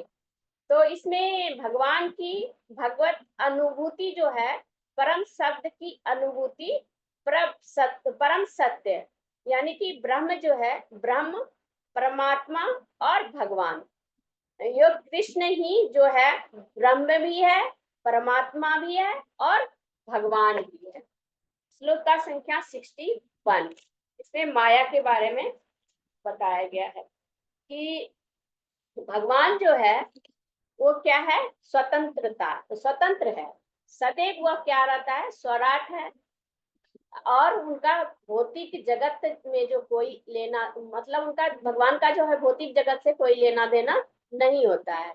उनका मूल्य उद्देश्य क्या होता है कि किस तरह से उनकी शक्तियों में शक्ति से ही इस जगत की सृष्टि होती है और वह पालन होता है और संहार भी होता है, ये उनके उससे। अब 62 में बता रहे हैं भगवान, 62 में सार्वभौमिक, मतलब इसमें बता रहे हैं कि सारे वेद जो है, शास्त्र जो है, वो क्या मत है सारे वेद और शास्त्र का? कि कृष्ण ही पूर्ण पुरुषोत्तम भगवान है और उनकी पूजा, उनकी भक्ति में संलग्न होने से ही जीवन का जो है कल्याण होता है। और उनकी जो पूजा करता है, भक्ति करता है, सेवा करता है, तो वो क्या होता है? अपने जीवन को सफल बना लेता है। और 63 में बता रहे हैं, 63 में महाविष्णु के बारे में, उनके बारे में बता रहे हैं कि हे भगवान, आप समस्त कारणों के कारण एकमात्र परम पुरुष हैं। इस भौतिक जगत की सृष्टि के पूर्व आपकी भौतिक शक्ति सुप्त अवस्था में रहती हैं, किंतु जब आपकी भौतिक शक्ति गतिमान होती है तो आपके तीनों गुण सतो रजो तथा तमो गुण क्रिया करते हैं। तो फलस्वरूप सृष्टि जो है समष्टि भौतिक शक्ति अर्थात अहंकार, आकाश, वायु, अग्नि, जल, पृथ्वी, ये सारे जो है विभिन्न देवता एवं ऋषिगण प्रकट होते हैं। इस प्रकार से भौतिक जगत की उत्पत्ति होती है। इसमें अब 64 में बता रहे हैं कि भगवान जो है 64 में परमात्मा मतलब बारे में बता रहे हैं कि जो यहाँ पर बता रहे हैं कि भगवान की सृष्टि शक्ति जो है शक्ति से सृष्टि का निर्माण होता है, और भगवान जो है सृष्टि का निर्माण करने के बाद क्या करते हैं, ये जगत क्या होता है, चलायमान नहीं होता है। भगवान की शक्ति के ही द्वारा क्या होता है, भगवान को ही अपनी शक्ति से चलाते हैं, और साथ ही साथ क्या करते हैं, परमात्मा के रूप में सबके हृदय में वास करते हैं और सबके सुख और दुख को जानते हैं। सर्वस्व चाहम यदि सन्नविष्टो मत स्मृति ज्ञान अपोहनम च। अब 65 में बता रहे हैं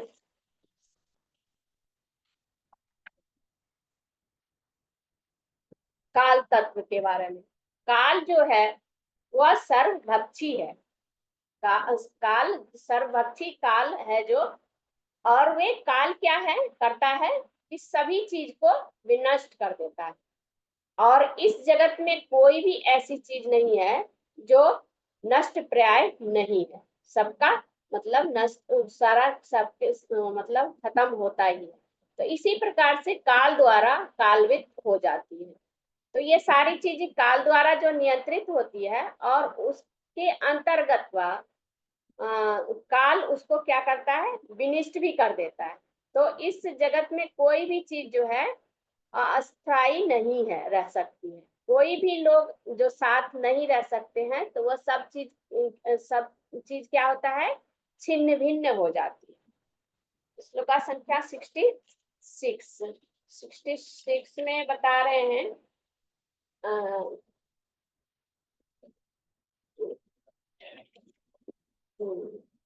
कि यहाँ पर जो भौतिक जगत है, भौतिक जगत के बारे में बताया जा रहा है कि किस प्रकार जो है भौतिक जगत क्या होता है, कि भौतिक जगत का असत्व जो है, वहां पर हमारी सारी योजना, मतलब हम क्या करते हैं, हम अपनी योजना बनाते रहते हैं कि हम ये कर लेंगे वो कर लेंगे, लेकिन वो योजना क्या हो जाता है, विफल होने लगती है। क्यों?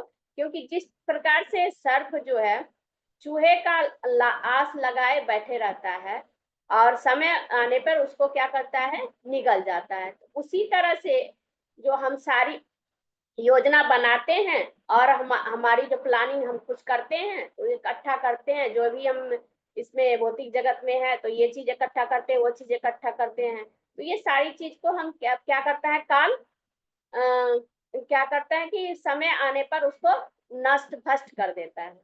तो भगवान की शक्ति जो है काल के रूप में भी है।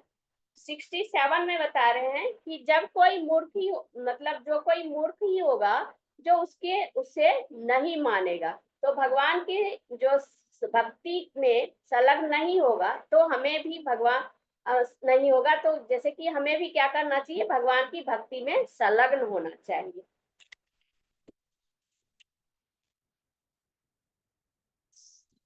सिक्सटी एट में सारस ज्ञान मतलब ज्ञानी जनों के लिए बताया गया है कि क्या करते हैं, जो लोग धर्म के विपरीत हैं, जो लोग की भगवान से विरोध करते हैं, तो भगवान उनके लिए काल के रूप में काल के समान है। लेकिन जो भक्त होते हैं, तो वो क्या है, भगवान निर्भय प्रदान करते हैं और उन्हें क्या करते हैं, आश्रय भी देते हैं। और 69 में है, ये 69 में क्या बता रहे हैं, यहाँ पे भगवान क्या कहते हैं, अब भगवान जो है रुद्र गीत को समाप्त करते हैं। अपना प्रार्थना और प्रचेताओं को क्या कहते हैं कि इस तरह रुद्र गीत का नियमित पाठ करो और साथ साथ क्या करो, अपने नियत कर्मों को करते रहो। जैसे वो राजपूत है, राजा का कार्य क्या होता है कि वो प्रजा के साथ साथ उनका मतलब उन्हें भी इस चीज को करवाने का, तो इसका जप करते रहो। इसी तरह से प्रभुपाद हमें बताते हैं कलयुग में कि हरि नाम, जो हरि नाम प्रभुपाद मतलब कहते हैं कि जप करो, हरे कृष्णा कृष्णा कृष्णा हरे हरे, हरे राम राम राम हरे हरे। तो इसको करने से क्या होता है, सारी चीज जो है सतह प्राप्त हो जाती है। तो नाम जप से जो सब कुछ हो जाता है पाता है, तो हमें और भी कार्य करने की आवश्यकता नहीं पड़ती।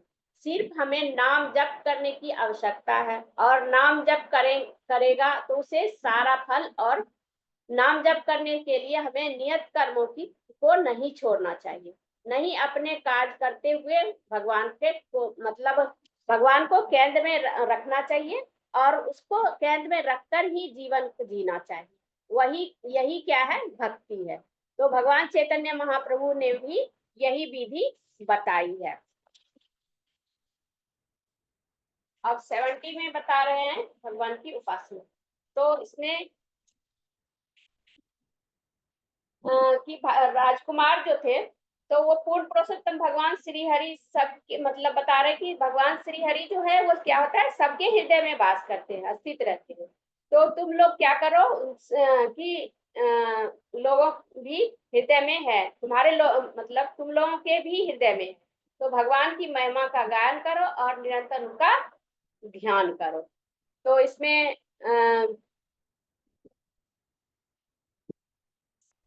अब 71 में बताया है कि जो हम सभी को करना चाहिए, ध्यान पूर्वक क्या करना चाहिए, भगवान का नाम जप करना चाहिए। हरे कृष्ण कृष्ण कृष्ण हरे हरे, हरे राम राम राम हरे हरे। भगवान का नाम जप करते हैं तो यही हमारे लिए पर्याप्त है। श्लोक का संख्या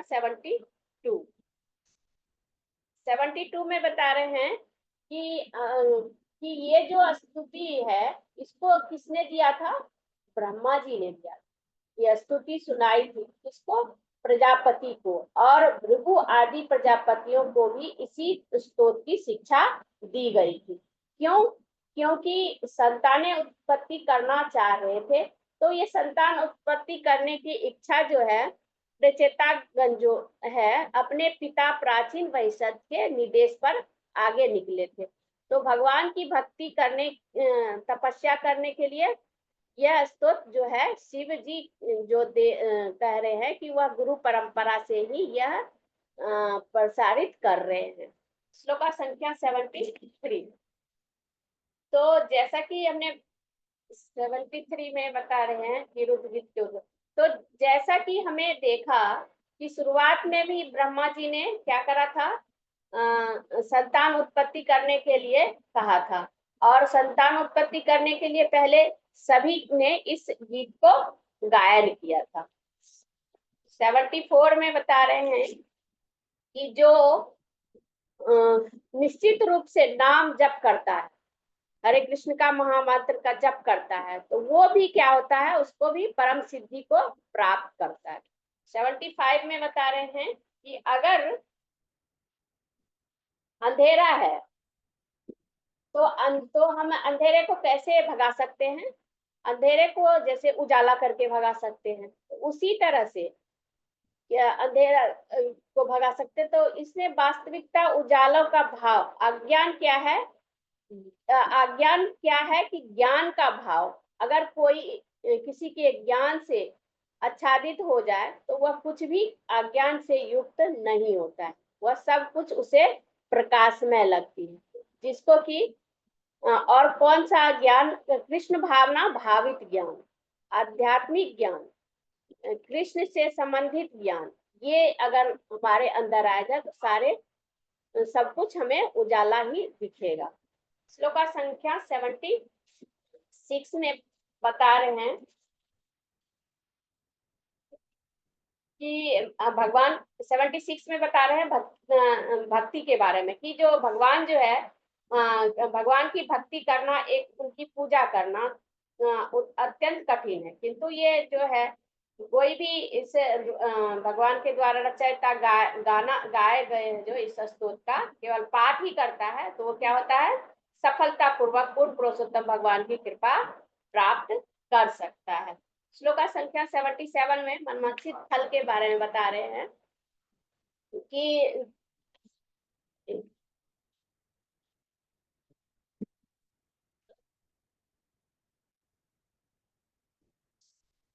हाँ, कि भगवान को प्रसन्न करने के लिए, भगवान की भक्ति प्राप्त करने के लिए ये रुद्र गीत गा सकते हैं। श्लोका संख्या 78 में बता रहे हैं कि जो जो भक्त होता है वो क्या करते हैं, प्रातः काल उठकर हाथ जोड़कर भगवान के शिव के द्वारा गाई गई इस स्तुति का पाठ करता है तो इनको अन्य को भी सुनाता है तो वह निश्चित ही सकाम कर्मों के समस्त बंधनों से क्या होता है, मुक्त हो जाता है।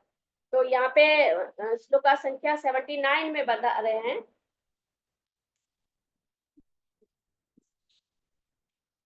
कि जो ये राजकुमार जो थे, जो कि जो स्तुति गाकर सुनाई थी शिव जी ने, तो वह परमात्मा स्वरूप में पूर्ण पुरुषोत्तम भगवान को प्रसन्न करने के निर्मित है।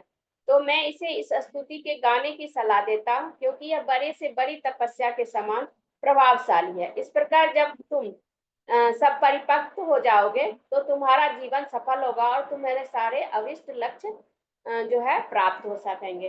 तो इसमें ये बता रहे हैं कि शिव जी के ने जो रुद्र गीत गाया और गीत गा करके वो निर्देश दिया तो राजपूतों को और प्रचेताओं का जो उसका गायन करे, उसका गायन करने से उन्हें क्या हुआ कि मनवांछित फल जो है प्राप्त हुआ, तो भगवान का धाम प्राप्त होगा। तो इसी तरह से इस तरह से जीवन में का उद्देश्य सफल हो पाएगा। इस तरह से यदि तात्पर्य में प्रभुपाद बता रहे हैं कि यदि वह अध्यावासी पूर्वक भक्ति करते हैं तो वह निश्चित रूप से समय आने पर उसकी सारी इच्छाएं जो होती पूर्ण होता है। इस प्रकार श्रीमद् भागवतम के चतुर्थ स्कंद के अंतर्गत शिव द्वारा की गई स्तुति का गान नामक 24वें अध्याय भक्ति वेदांत तात्पर्य पूर्ण हुआ। हरे कृष्णा। जो भी त्रुटि हुई तुम आप कर दीजिए। हरि हरि बोल, हरि हरि बोल, हरि बोल, हरि बोल, हरि हरि बोल, हरि हरि बोल। हरि बोल, हरि बोल, हरि बोल, हरि बोल।